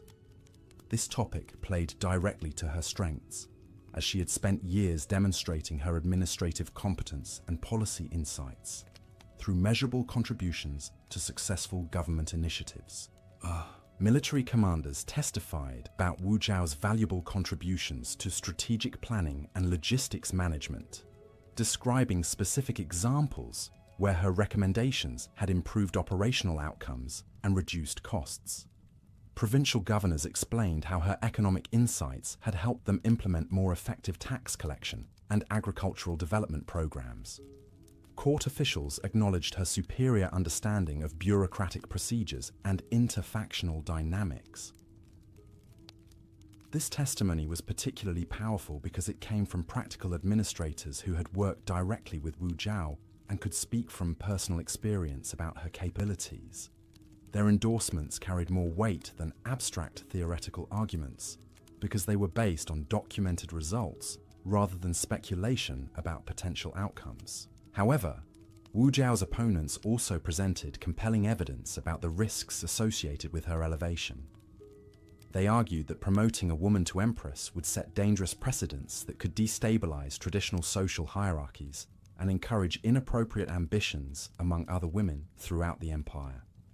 They warned that foreign kingdoms might interpret female rule as evidence of Chinese weakness and become more aggressive in their territorial ambitions. The religious dimension of the opposition proved particularly challenging because it involved fundamental questions about cosmic order and divine approval for governmental arrangements. Buddhist leaders argued that elevating Wu Jiao would violate principles about proper relationships between masculine and feminine energies that governed both spiritual and political realms. Confucian scholars maintained that female rule contradicted natural law and would inevitably lead to social chaos and dynastic collapse. Wu Jiao's response to these religious objections demonstrated her sophisticated understanding of how spiritual authority functioned in imperial politics. Rather than directly challenging established doctrines, she worked through allied religious figures to present alternative interpretations that supported her candidacy while maintaining respect for traditional teachings.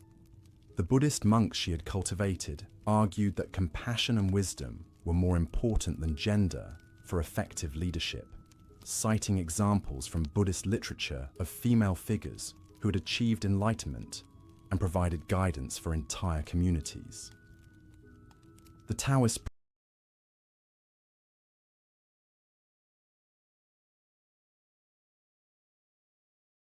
priests in her coalition emphasized concepts about balance and change, suggesting that periodic reversals of traditional patterns were necessary to maintain cosmic harmony. The Confucian scholars she supported focused on classical teachings about virtue and competence as the primary qualifications for legitimate authority. These religious debates created space for officials who were personally inclined to support Wu Jiao, but needed intellectual justification for abandoning conventional beliefs about female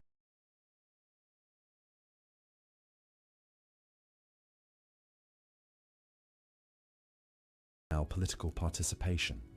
The scholarly discussions provided them with respectable arguments they could use to explain their support for unprecedented changes in imperial protocol, without appearing to reject fundamental cultural values. The third phase of the council proceedings addressed the international implications of Wu Jiao's elevation and the potential responses from neighboring kingdoms and tributary states. This discussion was particularly important because any perception of Chinese weakness or instability could trigger foreign invasions or rebellions in border regions that might destabilize the entire empire. Wu Jiao had prepared extensively for this line of questioning by coordinating with military commanders and diplomatic officials to develop comprehensive assessments of foreign threats and appropriate countermeasures. She was able to demonstrate detailed knowledge of international relations and strategic planning that impressed even skeptical officials who had questioned her qualifications for imperial responsibilities. Her analysis of foreign policy challenges revealed understanding that went far beyond what most court officials possessed about complex relationships with Korean kingdoms, Turkish tribes, and Central Asian trading partners. She could discuss military logistics, economic dependencies, and cultural factors that influenced diplomatic negotiations, with a sophistication that reflected years of serious study and practical experience. More importantly, Wu Jiao presented specific proposals for strengthening Chinese international position that addressed legitimate concerns about potential foreign exploitation of imperial transitions. Her recommendations included military reforms, diplomatic initiatives, and economic policies that would demonstrate imperial strength and continuity, regardless of changes in domestic political arrangements. The international policy discussions also provided Wu Jiao with opportunities to highlight her unique qualifications for managing complex governmental challenges that required both analytical intelligence and practical administrative experience. She was able to demonstrate that her elevation would strengthen rather than weaken Chinese capabilities for dealing with foreign threats and opportunities. As the council debates continued over several days, the political dynamics became increasingly clear to all participants. Wu Jiao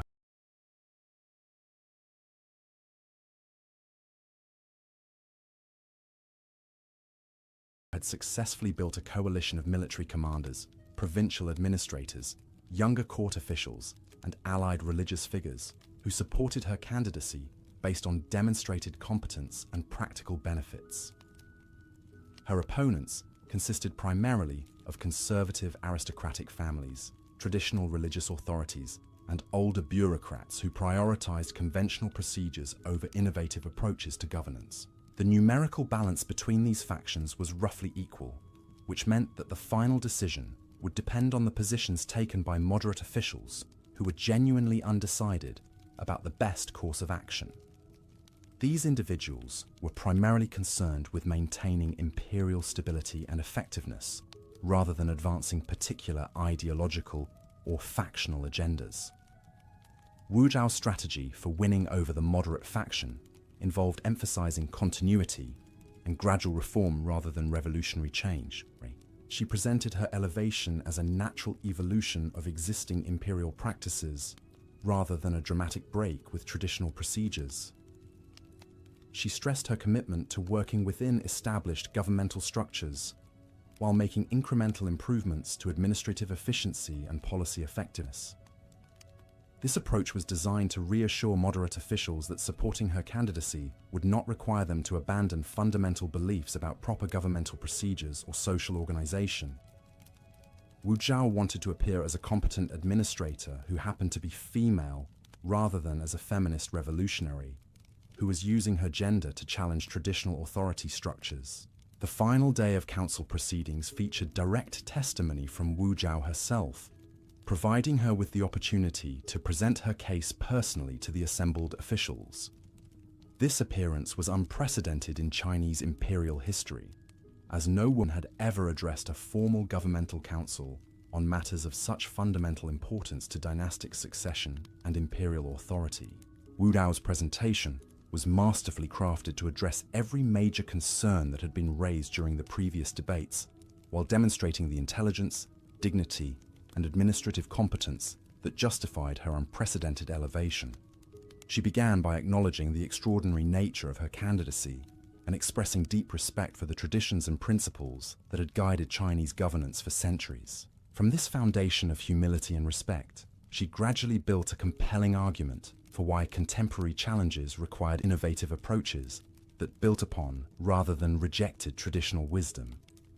Wu Zhao emphasized that her administrative experience and policy insights represented resources that could strengthen imperial government and better serve the interests of the Chinese people.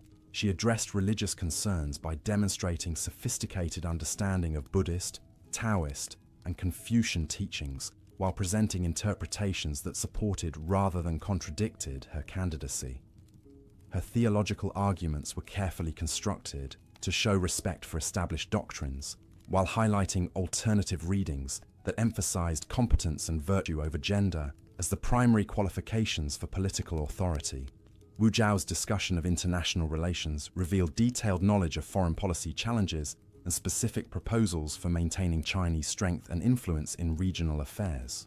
She was able to demonstrate that her elevation would enhance rather than diminish imperial capabilities for dealing with external threats and opportunities.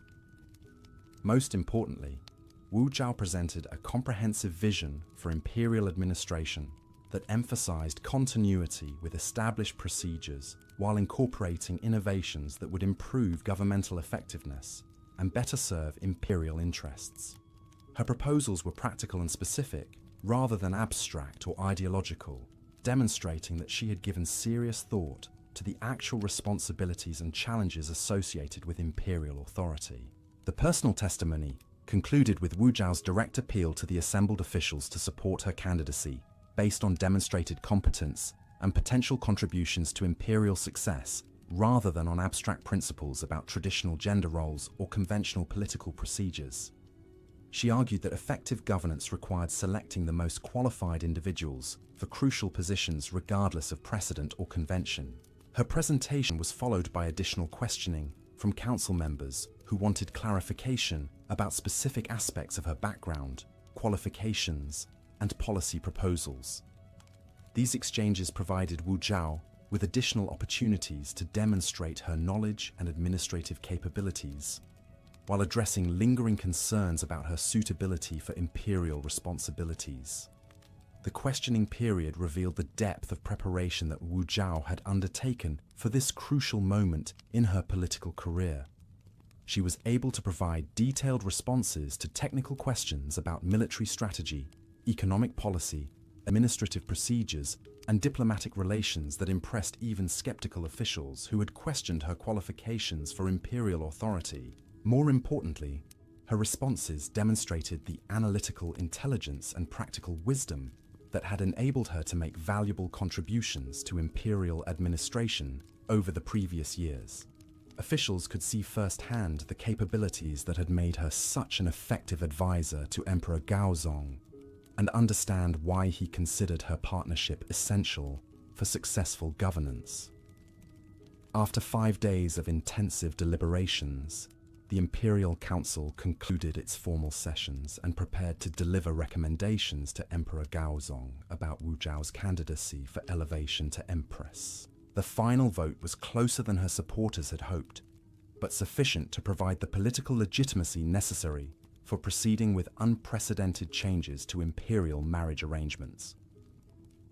The Council's formal recommendation emphasized Wu Zhao's demonstrated administrative competence, policy insights, and potential contributions to imperial effectiveness, while acknowledging the unprecedented nature of her elevation and the importance of careful implementation to maintain governmental stability.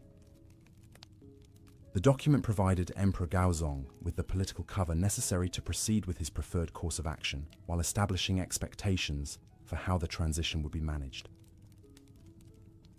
Wu Zhao's reaction to the Council's decision was characteristically controlled and strategic. She expressed appropriate gratitude for the confidence placed in her, while emphasizing her commitment to serving imperial interests and maintaining governmental stability during the transition period. Her public statements were carefully crafted to reassure moderate supporters while avoiding triumphalism that might provoke renewed opposition from defeated factions. The immediate aftermath of the Council decision created new challenges and opportunities that would test Wu Zhao's ability to consolidate her victory and begin the process of transforming her formal elevation into effective political authority. Success in the Council debates was only the first step in a longer process of establishing herself as a legitimate and effective empress who could command respect and obedience from governmental institutions throughout the empire. The implementation phase would require Wu Zhao to demonstrate that her elevation was beneficial for imperial administration and Chinese society, rather than merely a personal triumph that served her individual ambitions.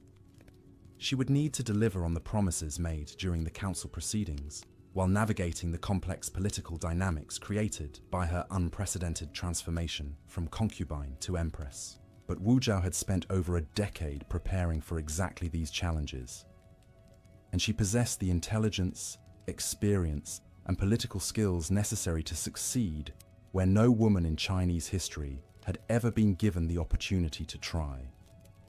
Her remarkable journey from powerless teenager to potential empress was about to enter its most crucial phase, as she attempted to transform unprecedented formal authority into the practical power necessary to reshape an empire according to her extraordinary vision. The winter of 657 would determine whether Wu Zhao's elevation represented the beginning of a new era in Chinese political history, or merely an ambitious experiment that would end in failure and disgrace. Everything she had worked for, everything she had sacrificed, and everything she had accomplished now depended on her ability to prove that a woman could not only survive at the pinnacle of imperial power, but actually excel in ways that would benefit the entire empire and justify the revolutionary changes she had fought so hard to achieve. The teenage concubine, who had entered the Forbidden City with nothing but intelligence and determination, was about to discover whether those qualities were sufficient to succeed in the ultimate test of political leadership in the most powerful empire on earth. The formal ceremony proclaiming Wu Zhao as Empress Wu took place on a frigid January morning in 657, transforming the Hall of Supreme Harmony into the stage for the most revolutionary moment in Chinese imperial history. The elaborate ritual had been meticulously planned to emphasize continuity with traditional procedures, while subtly acknowledging the unprecedented nature of what was occurring. Hundreds of court officials, military commanders, and foreign diplomats filled the magnificent hall, their silk robes creating a sea of brilliant colors against the backdrop of golden pillars and jade decorations. The ceremony itself followed ancient protocols that had been used for imperial marriages throughout Chinese history, but everyone present understood they were witnessing something that had never happened before and might never happen again. Emperor Gaozong, resplendent in his dragon robes and ceremonial crown, formally proclaimed Wu Zhao as his empress and partner in governing the Tang Empire. The words echoed through the hall with an authority that made the unprecedented seem inevitable, transforming months of political controversy into historical fact through the power of imperial declaration. Wu Zhao, now Empress Wu, received the golden phoenix crown and jade seal that symbolized her new status with perfect dignity and composure. Her acceptance speech was brief and carefully crafted to emphasize her gratitude, humility, and commitment to serving imperial interests. She made no reference to the extraordinary nature of her elevation or the opposition she had overcome to achieve it. But beneath the ceremonial formality, everyone present recognized the magnitude of what had just occurred. A woman who had entered the imperial court as a powerless concubine had systematically transformed herself into the most powerful person in the Chinese empire after the emperor himself.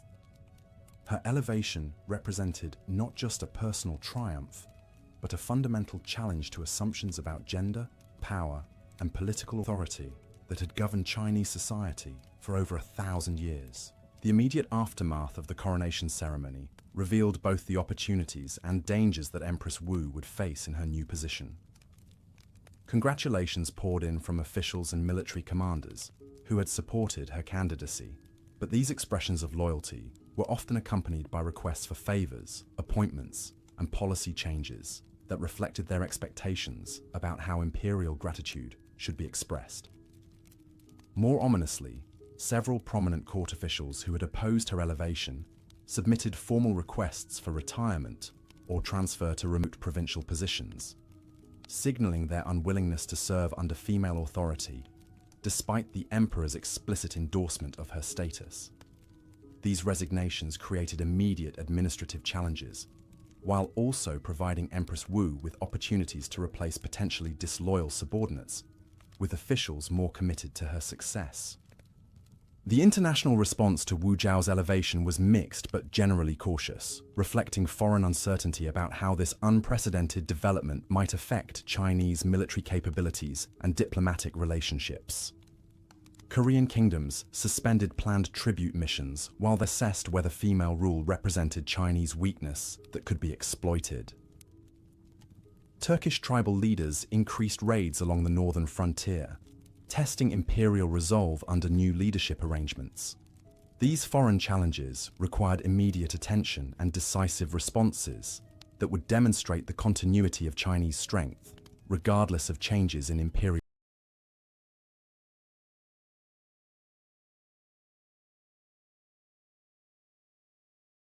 family structure.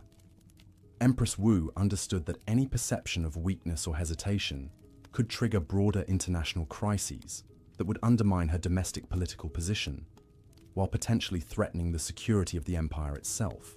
Her response to these challenges revealed the strategic thinking and administrative competence that had enabled her remarkable rise to power. Rather than allowing military commanders to respond independently to foreign provocations, Empress Wu coordinated a comprehensive strategy that combined diplomatic initiatives with carefully calibrated military actions, designed to discourage aggression while avoiding unnecessary escalation.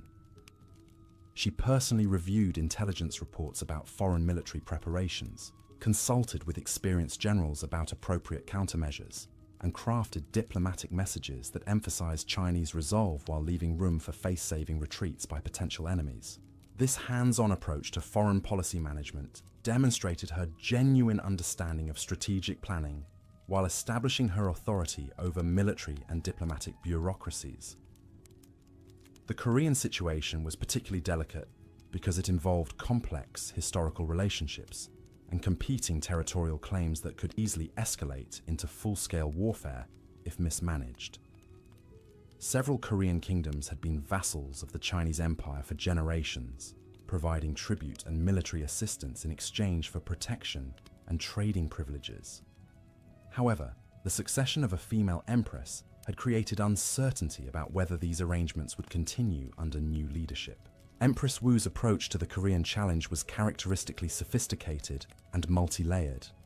She began by dispatching experienced diplomats to Korean courts with personal messages, emphasizing her commitment to maintaining traditional relationships while also hinting at potential benefits for kingdoms that demonstrated continued loyalty.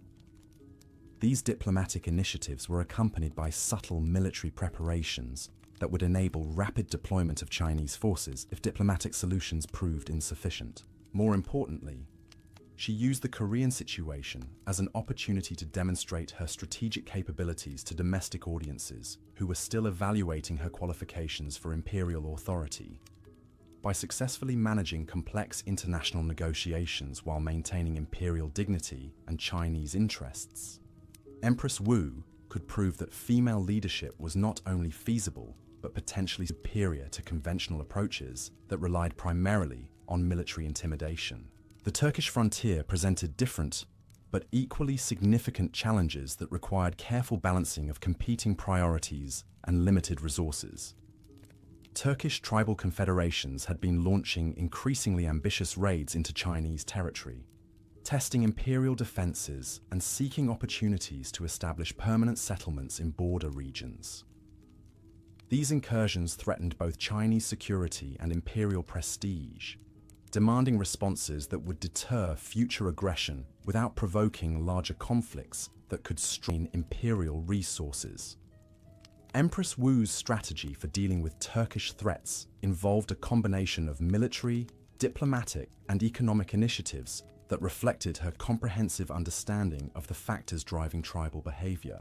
She recognized that Turkish raids were motivated primarily by economic desperation rather than territorial ambition, creating opportunities for solutions that addressed underlying causes rather than merely responding to immediate symptoms. Her approach began with enhanced intelligence, gathering about tribal leadership, internal conflicts, and resource needs that might be influencing decisions about raiding Chinese territory. This information enabled more targeted responses that could exploit divisions among different tribal groups while offering incentives for cooperation with Chinese authorities. Simultaneously, Empress Wu initiated economic programs designed to provide Turkish tribes with legitimate alternatives to raiding as sources of income and resources. These initiatives included expanded trading opportunities, employment in Chinese military units, and access to Chinese agricultural techniques that could improve tribal food security. The programs were carefully structured to create dependencies that would discourage future aggression while demonstrating Chinese generosity and strength. The military dimension of her Turkish strategy emphasized mobility, intelligence, and psychological impact rather than massive force deployment that would be expensive and potentially counterproductive. Empress Wu worked with experienced frontier commanders to develop new tactics that could neutralize Turkish advantages in cavalry warfare, while exploiting Chinese superiority in logistics, coordination, and technological resources. These military innovations included improved communication systems that enabled faster responses to tribal movements, enhanced fortification designs that could withstand cavalry attacks while supporting Chinese counteroffensives, and new weapons technologies that gave Chinese forces tactical advantages in the types of engagements most common along the Turkish frontier.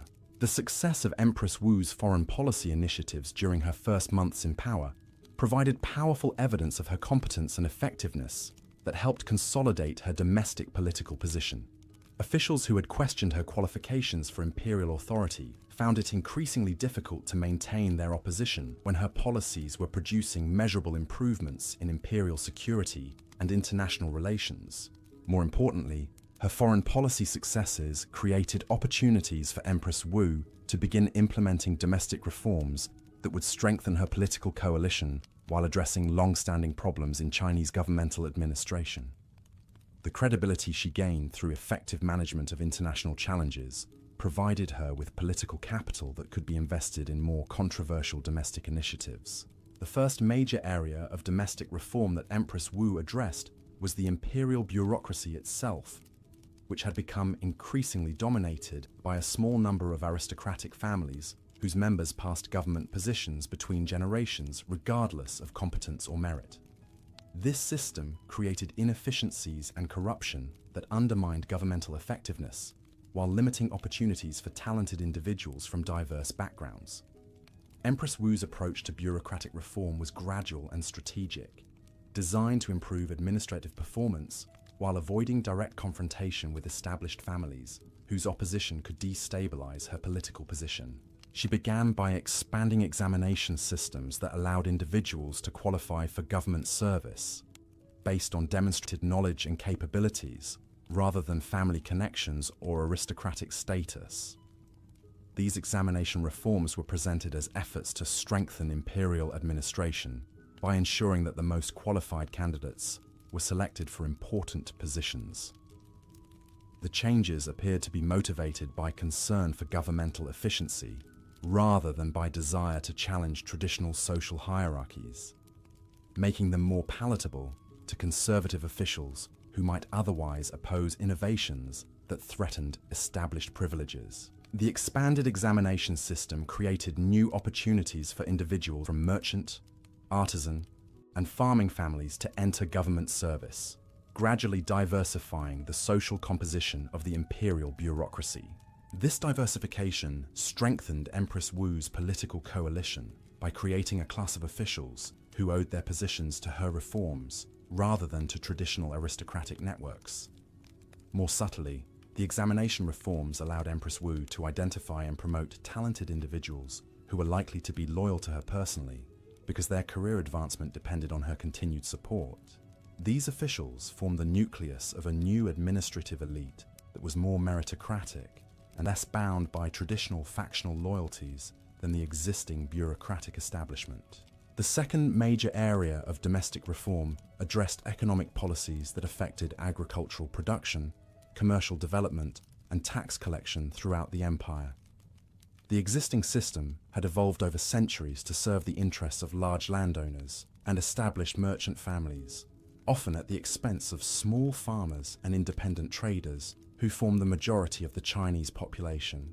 Empress Wu recognized that economic reforms could simultaneously improve imperial revenues, strengthen popular support for her government, and weaken the political influence of aristocratic families, whose power was based largely on their control of agricultural land and commercial networks.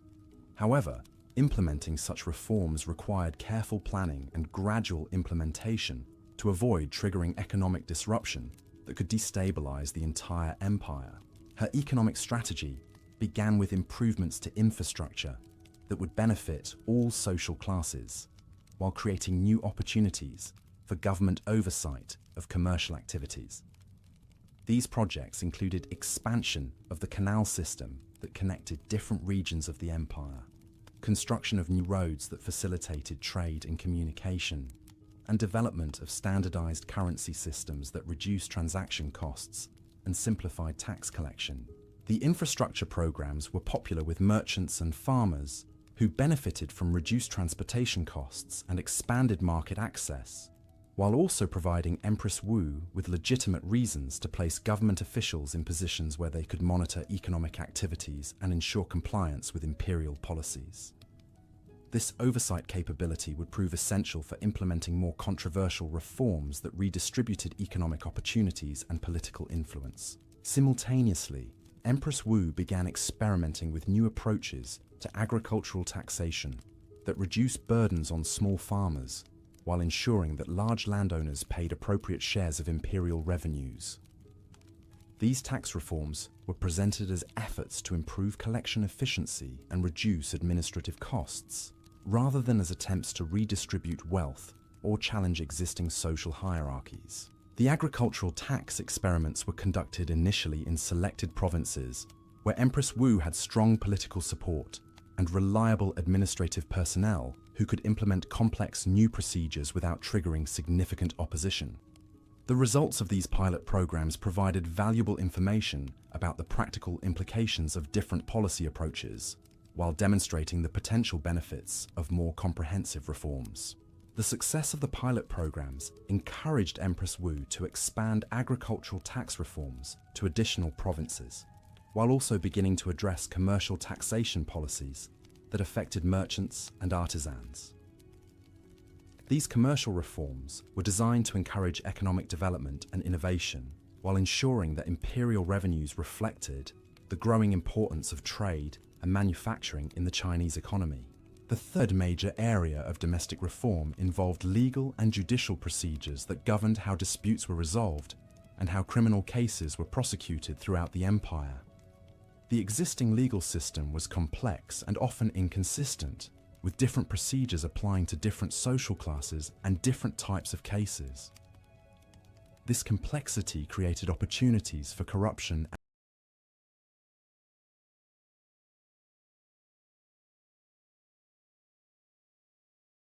and manipulation, while making it difficult for ordinary citizens to understand their rights and obligations under imperial law.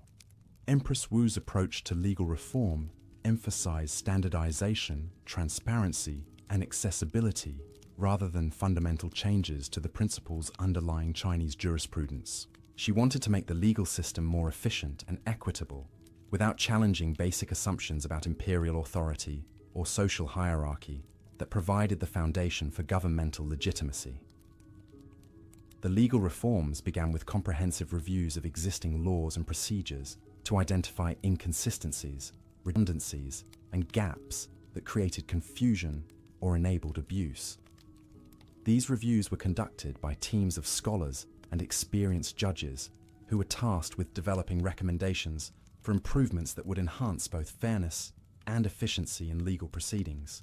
The review process revealed numerous problems with existing legal procedures that were undermining public confidence in imperial justice while creating administrative burdens that consumed excessive governmental resources.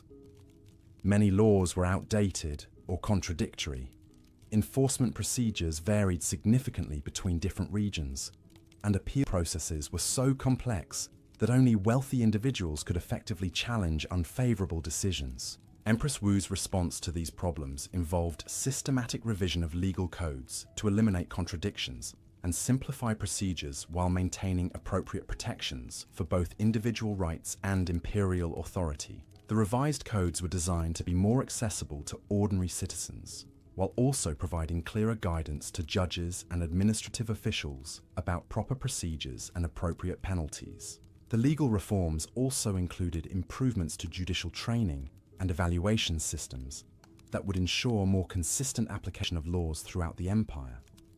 Judges were required to demonstrate competence in both legal knowledge and practical decision-making skills before being appointed to important positions, while regular performance reviews ensured that judicial officials maintained appropriate standards of competence and integrity. These judicial improvements were particularly important for Empress Wu's political position because they demonstrated her commitment to fairness and good governance, while also creating systems that could protect her supporters from politically motivated prosecutions by hostile officials. The reformed legal system provided both practical benefits for Chinese citizens and strategic advantages for maintaining her political coalition. The fourth major area of domestic reform addressed military organization and strategic planning systems that were essential for maintaining imperial security while supporting foreign policy objectives. The existing military structure had evolved over centuries to address different types of threats and challenges, creating a complex system of overlapping commands and competing priorities that sometimes hindered effective responses to contemporary security problems. Empress Wu's military reforms were designed to improve coordination between different military units while maintaining the regional autonomy that allowed rapid responses to local threats. She recognized that excessive centralization could create vulnerabilities if communication systems were disrupted, but also understood that insufficient coordination could prevent effective responses to large-scale challenges that required integrated strategies. Her approach to military reform began with comprehensive assessments of existing capabilities, threat environments, and resource requirements that would provide accurate information about current strengths and weaknesses in imperial defense systems. These assessments were conducted by experienced military professionals who could provide objective evaluations without being influenced by factional politics or personal interests. The military assessments revealed both significant capabilities and important vulnerabilities in Chinese defense systems that required immediate attention. Imperial forces were generally well-equipped and professionally trained, but coordination between different commands was often inadequate, and strategic planning processes were sometimes compromised by political considerations that interfered with military judgment. Empress Wu's response to these military challenges involved gradual improvements to command structures, communication systems,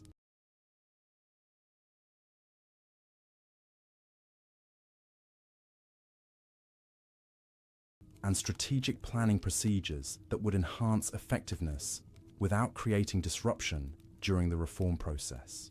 The military reforms were implemented carefully to maintain operational readiness while upgrading capabilities and addressing identified weaknesses. The military improvements included new training programs that emphasized coordination between different types of units, enhanced intelligence systems that provided better information about potential threats, and improved logistics capabilities that could support more complex operations over greater distances. These reforms strengthened Chinese military capabilities, while also creating new opportunities for talented officers to advance based on demonstrated competence rather than political connections. More importantly, the military reforms established Empress Wu's authority over imperial armed forces in ways that would be essential for maintaining her political position against potential challenges from domestic opponents or foreign enemies. Military commanders who benefited from her reforms became stakeholders in her continued success, creating powerful incentives for loyalty and support during future political crises. The cumulative effect of Empress Wu's domestic reforms during her first year as empress was to strengthen both the practical effectiveness of imperial government and her personal political position within the complex hierarchy of Chinese power structures.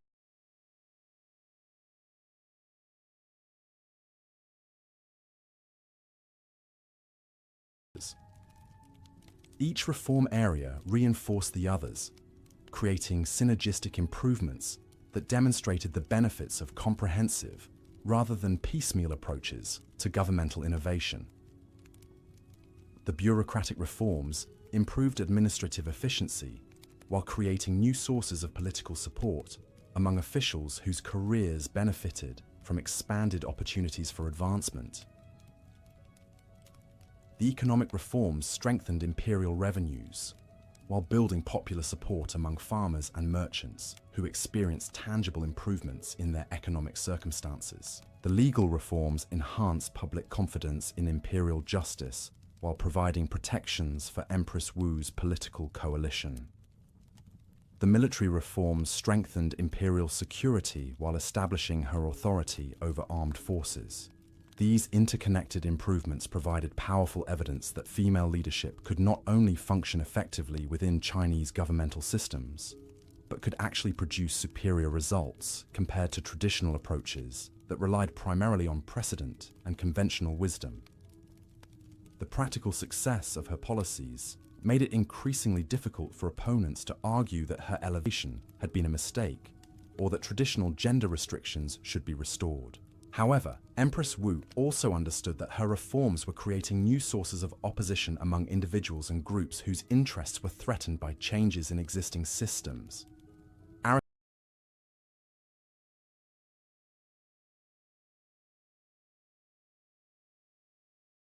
Aristocratic families were losing some of their traditional privileges. Conservative officials were uncomfortable with innovative approaches to governance, and some military commanders resented new oversight procedures that limited their autonomy. Managing this opposition while continuing to implement necessary reforms required Empress Wu to demonstrate both strength and flexibility in her approach to political leadership. She needed to show that resistance to her policies would be futile while also providing face-saving opportunities for opponents who were willing to accept the new political realities she was creating. Her strategy for managing political opposition involved a combination of incentives and deterrents that were carefully calibrated to encourage cooperation while discouraging organized resistance. Officials who supported her reforms were rewarded with promotions, increased responsibilities, and access to imperial favor. Those who opposed her policies faced reduced influence, unfavorable assignments, and exclusion from important decision-making processes. More subtly, Empress Wu began using her expanding intelligence networks to gather information about potential conspiracies or organized opposition activities that might threaten her political position or the stability of her reforms. This intelligence capability allowed her to identify problems before they became serious threats, while also demonstrating to potential opponents that resistance would be detected and countered. The intelligence systems she developed were more sophisticated and comprehensive than anything previous Chinese rulers had employed, reflecting both her understanding of the unique challenges she faced as a female emperor and her recognition that maintaining power required constant vigilance against potential threats from multiple directions simultaneously. These intelligence capabilities would prove essential as Empress Wu's reforms began to generate the types of organized opposition that had destroyed previous attempts at governmental innovation in Chinese history. The combination of aristocratic resentment, conservative resistance, and foreign exploitation of domestic instability had toppled numerous dynasties and emperors who had attempted changes similar to those she was implementing. But Empress Wu possessed advantages that previous reformers had lacked, including unprecedented popular support, military loyalty, and administrative competence that enabled her to anticipate and counter threats that might otherwise have proven fatal to her political survival. The intelligence networks, reformed bureaucracy, strengthened military and improved legal system created multiple layers of protection that would be tested repeatedly during the challenging years ahead. The winter of 658 marked the end of Empress Wu's first full year in power and the beginning of a new phase in her remarkable political career. She had successfully consolidated her authority, implemented significant reforms, and demonstrated that female leadership could produce exceptional results in governing the world's largest and most complex empire. But the teenage concubine who had systematically transformed herself into China's most powerful woman understood that her greatest challenges still lay ahead. The reforms she had implemented were beginning to generate organized opposition that would require all her intelligence, experience, and political skill to overcome. The question was no longer whether a woman could succeed as empress, but whether even someone as extraordinary as Wu Zhao could maintain power against the forces that were gathering to destroy everything she had accomplished. The answer to that question would determine not only her personal fate, but the future direction of Chinese civilization and the role of women in political leadership for centuries to come. Everything she had learned during her incredible rise from powerless concubine to supreme authority was about to be tested in ways that would either establish her as one of history's greatest rulers or serve as a cautionary tale about the limits of individual ambition in traditional societies. The stage was set for the next phase of Wu Zhao's extraordinary journey, as the woman who had achieved the impossible prepared to discover whether her remarkable accomplishments could survive the ultimate test of sustained political leadership in the face of determined opposition from the most powerful forces in Chinese society. The years that followed would test every strategy Wu Zetian had mastered during her ascent to power, as the forces arrayed against her began to coalesce into organized resistance that threatened not just her reforms, but her very survival as emperor. By 659, the whispers in palace corridors had grown into open discussions among aristocratic families about the necessity of restoring traditional order to the empire, and these discussions were beginning to take on the character of conspiracy. The challenge Wu Zetian faced was fundamentally different from anything she had encountered during her rise to power. Previously, she had been fighting for advancement within existing systems, using her intelligence and political skills to navigate established hierarchies and win allies among people who already held positions of authority. Now, as emperor, she was simultaneously defending her position while trying to transform the very systems that had enabled her success. The aristocratic families who formed the core of opposition to her rule were not simply resisting individual policies or administrative changes. They were fighting to preserve a social order that had guaranteed their wealth, status, and political influence for generations. Zetian's reforms threatened to replace hereditary privilege with merit-based advancement, undermining the fundamental assumptions about power and authority that these families had built their entire identities around. The Kui family, one of the most prominent aristocratic clans in the empire, began organizing what they called study groups to discuss classical texts and traditional governance principles.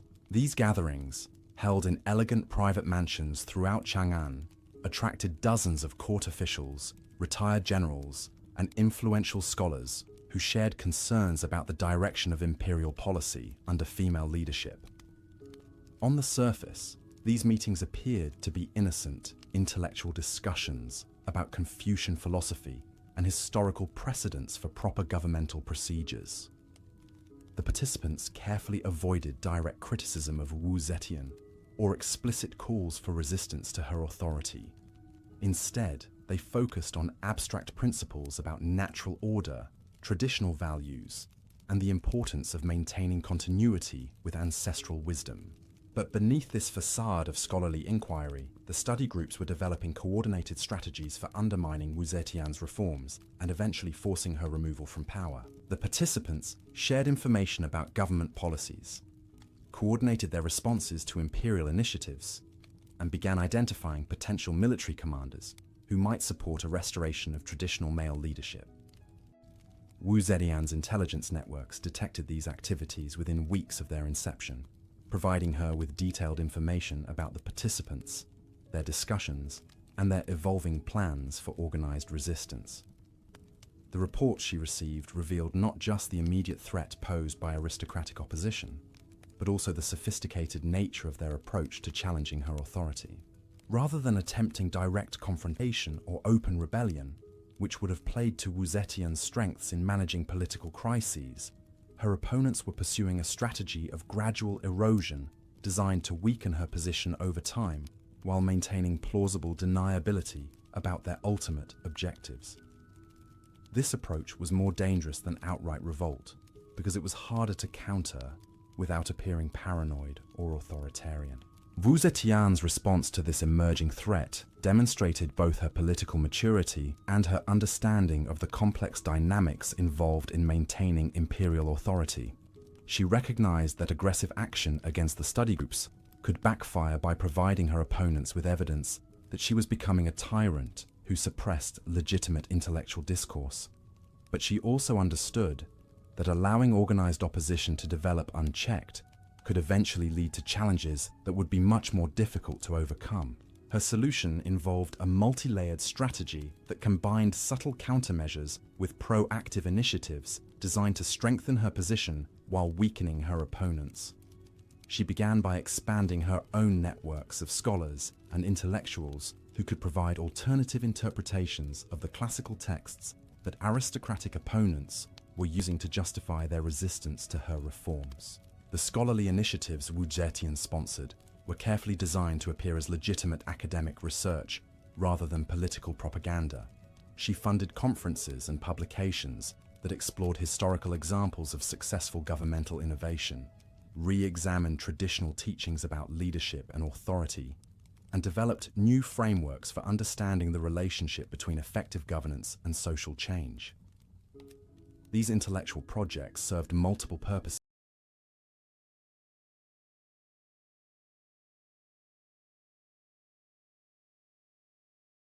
in Zetian's broader strategy for managing aristocratic opposition.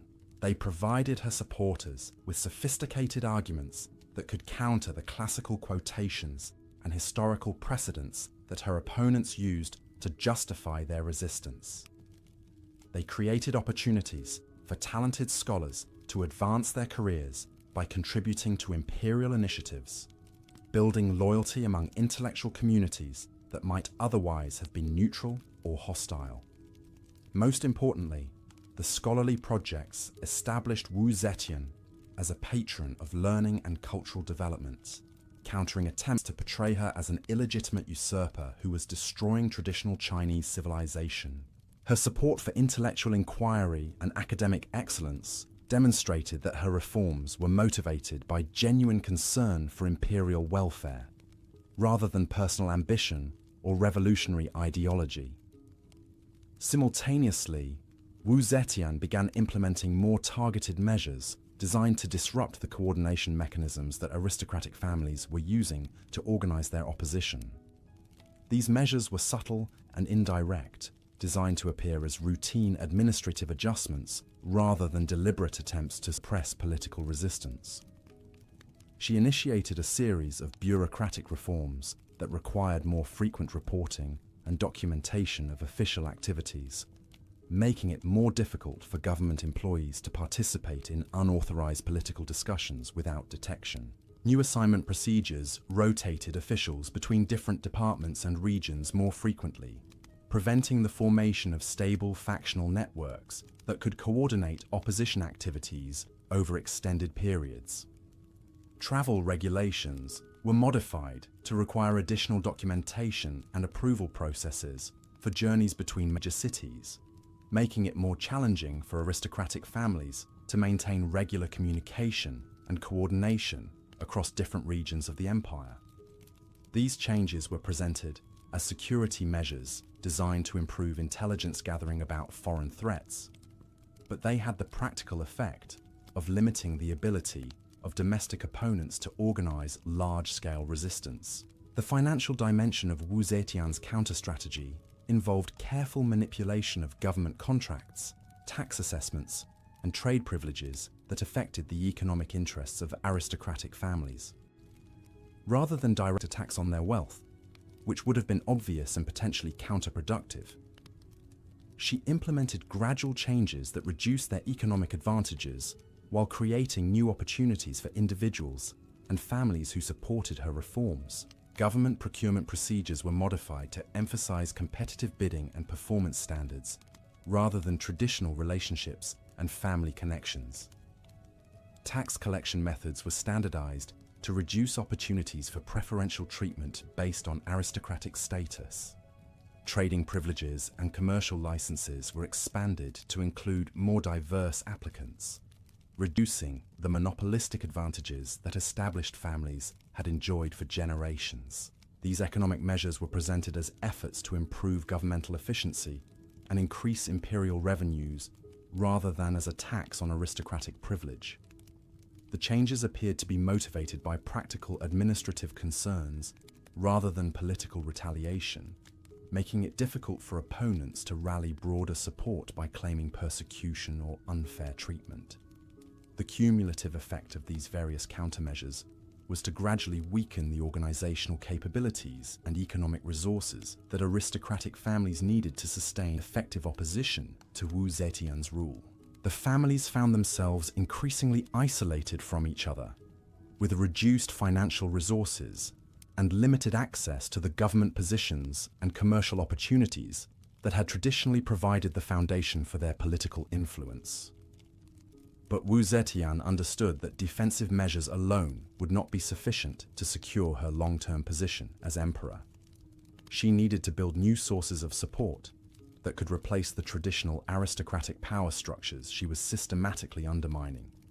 This required her to identify and cultivate alternative constituencies that had interest in maintaining and expanding her reforms. The most important of these alternative constituencies consisted of the growing class of officials who had advanced through the expanded examination systems that Wu Zetian had implemented during her first years as emperor.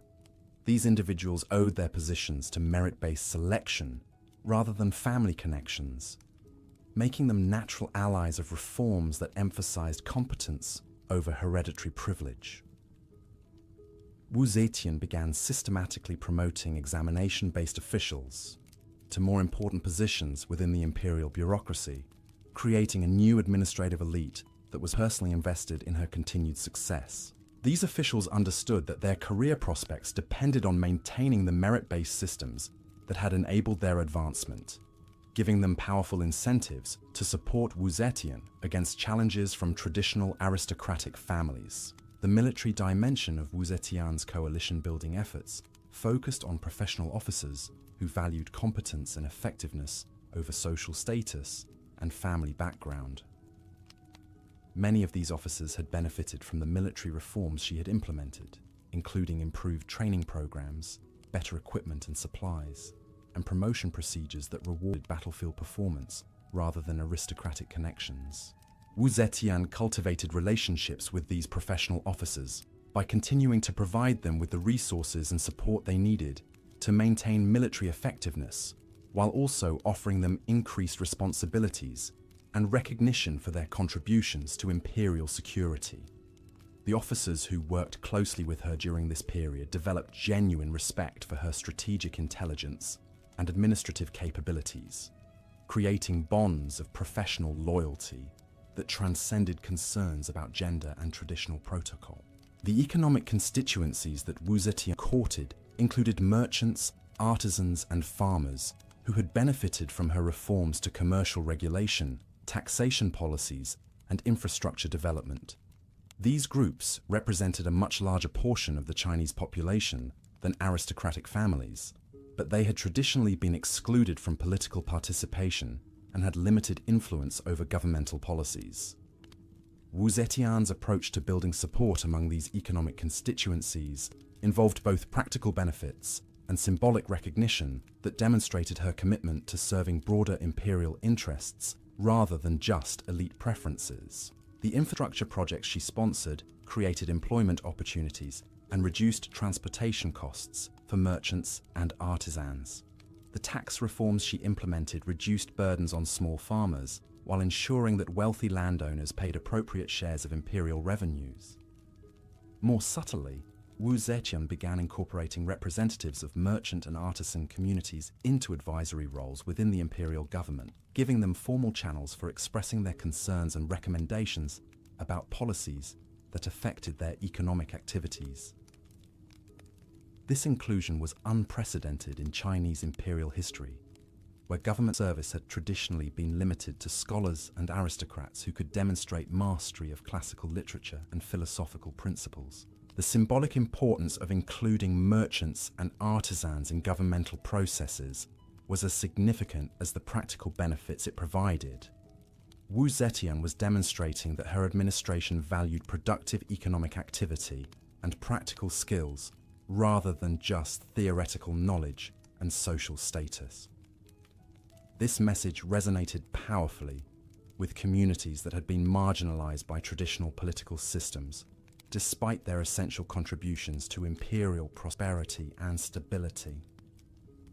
Regional administrators represented another crucial constituency that Wu Zetian cultivated systematically during this period.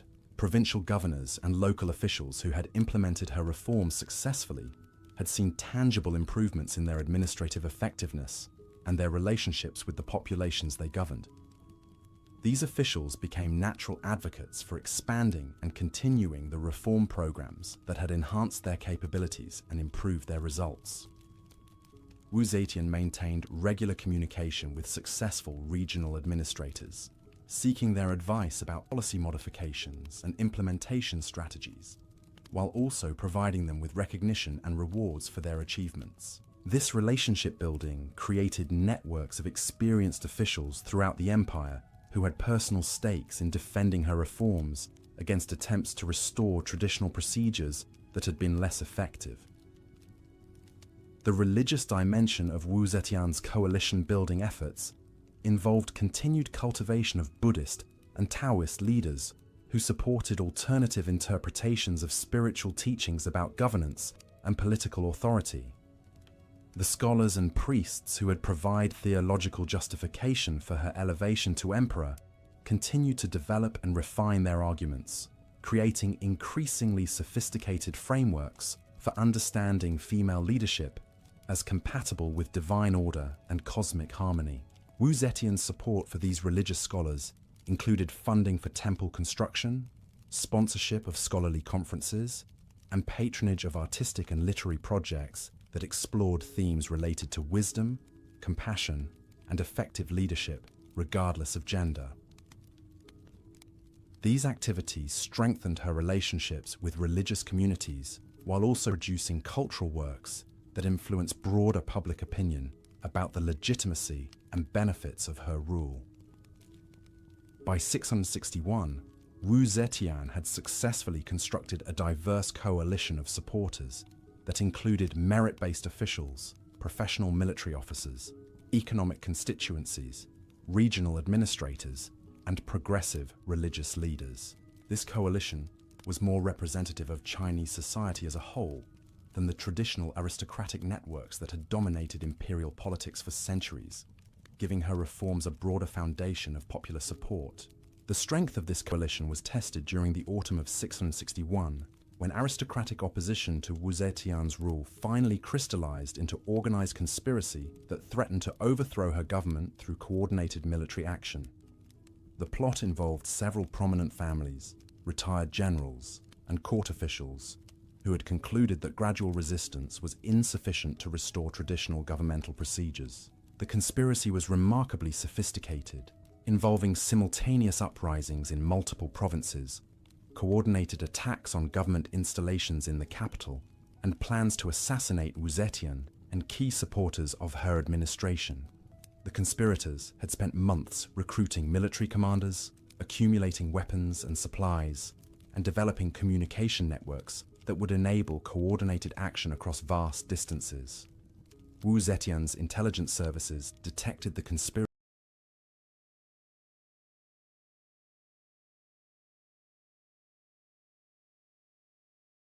during its final planning stages, providing her with detailed information about the participants, their objectives, and their operational plans. The intelligence reports revealed both the seriousness of the threat and the extensive preparation that had been undertaken by her opponents, confirming her assessment that aristocratic resistance had evolved into existential challenge to her continued rule. Her response to the conspiracy demonstrated both the political skills she had developed during her rise to power and the administrative capabilities she had built during her years as emperor. Rather than reacting defensively or allowing the conspirators to seize the initiative, Wu Zetian launched a comprehensive counteroffensive that turned their own preparations against them while demonstrating the strength and effectiveness of her reformed governmental systems. The military response to the conspiracy was swift, coordinated, and decisive, reflecting the improvements in communication, logistics, and strategic planning that Wu Zetian had implemented during her military reforms. Professional officers who had benefited from her policies remained loyal to her government, providing reliable forces that could suppress uprisings while protecting key installations and personnel. The bureaucratic response involved rapid deployment of administrative resources to maintain governmental functions while managing the disruption caused by removing conspirators from their positions. Merit-based officials stepped into increased responsibilities with competence and dedication, demonstrating that the reformed civil service could maintain stability even during major political crises. Most importantly, the popular response to the conspiracy revealed the depth of support that Wu Zetian had built among broader segments of Chinese society. Merchants, farmers, artisans, and regional officials who had benefited from her reforms actively assisted government efforts to suppress the uprising, providing intelligence, resources, and manpower that proved essential for defeating the conspiracy. The successful suppression of the aristocratic conspiracy marked a turning point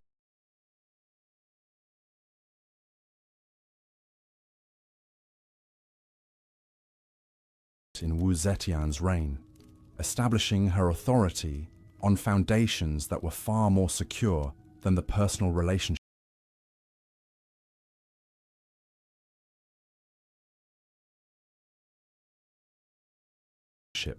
and factional alliances that had initially enabled her rise to power.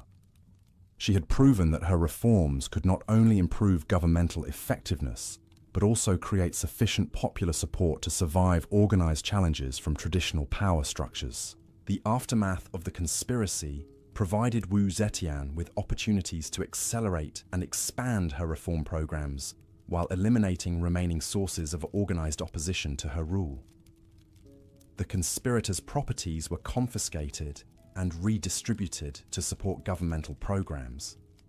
Their positions were filled by loyal officials who supported continued innovation, and their networks were replaced by new alliances based on shared commitment to effective governance rather than hereditary privilege. More significantly, the failed conspiracy demonstrated to potential opponents that resistance to Wu Zetian's reforms was not only futile, but actively dangerous to their personal interests and family welfare.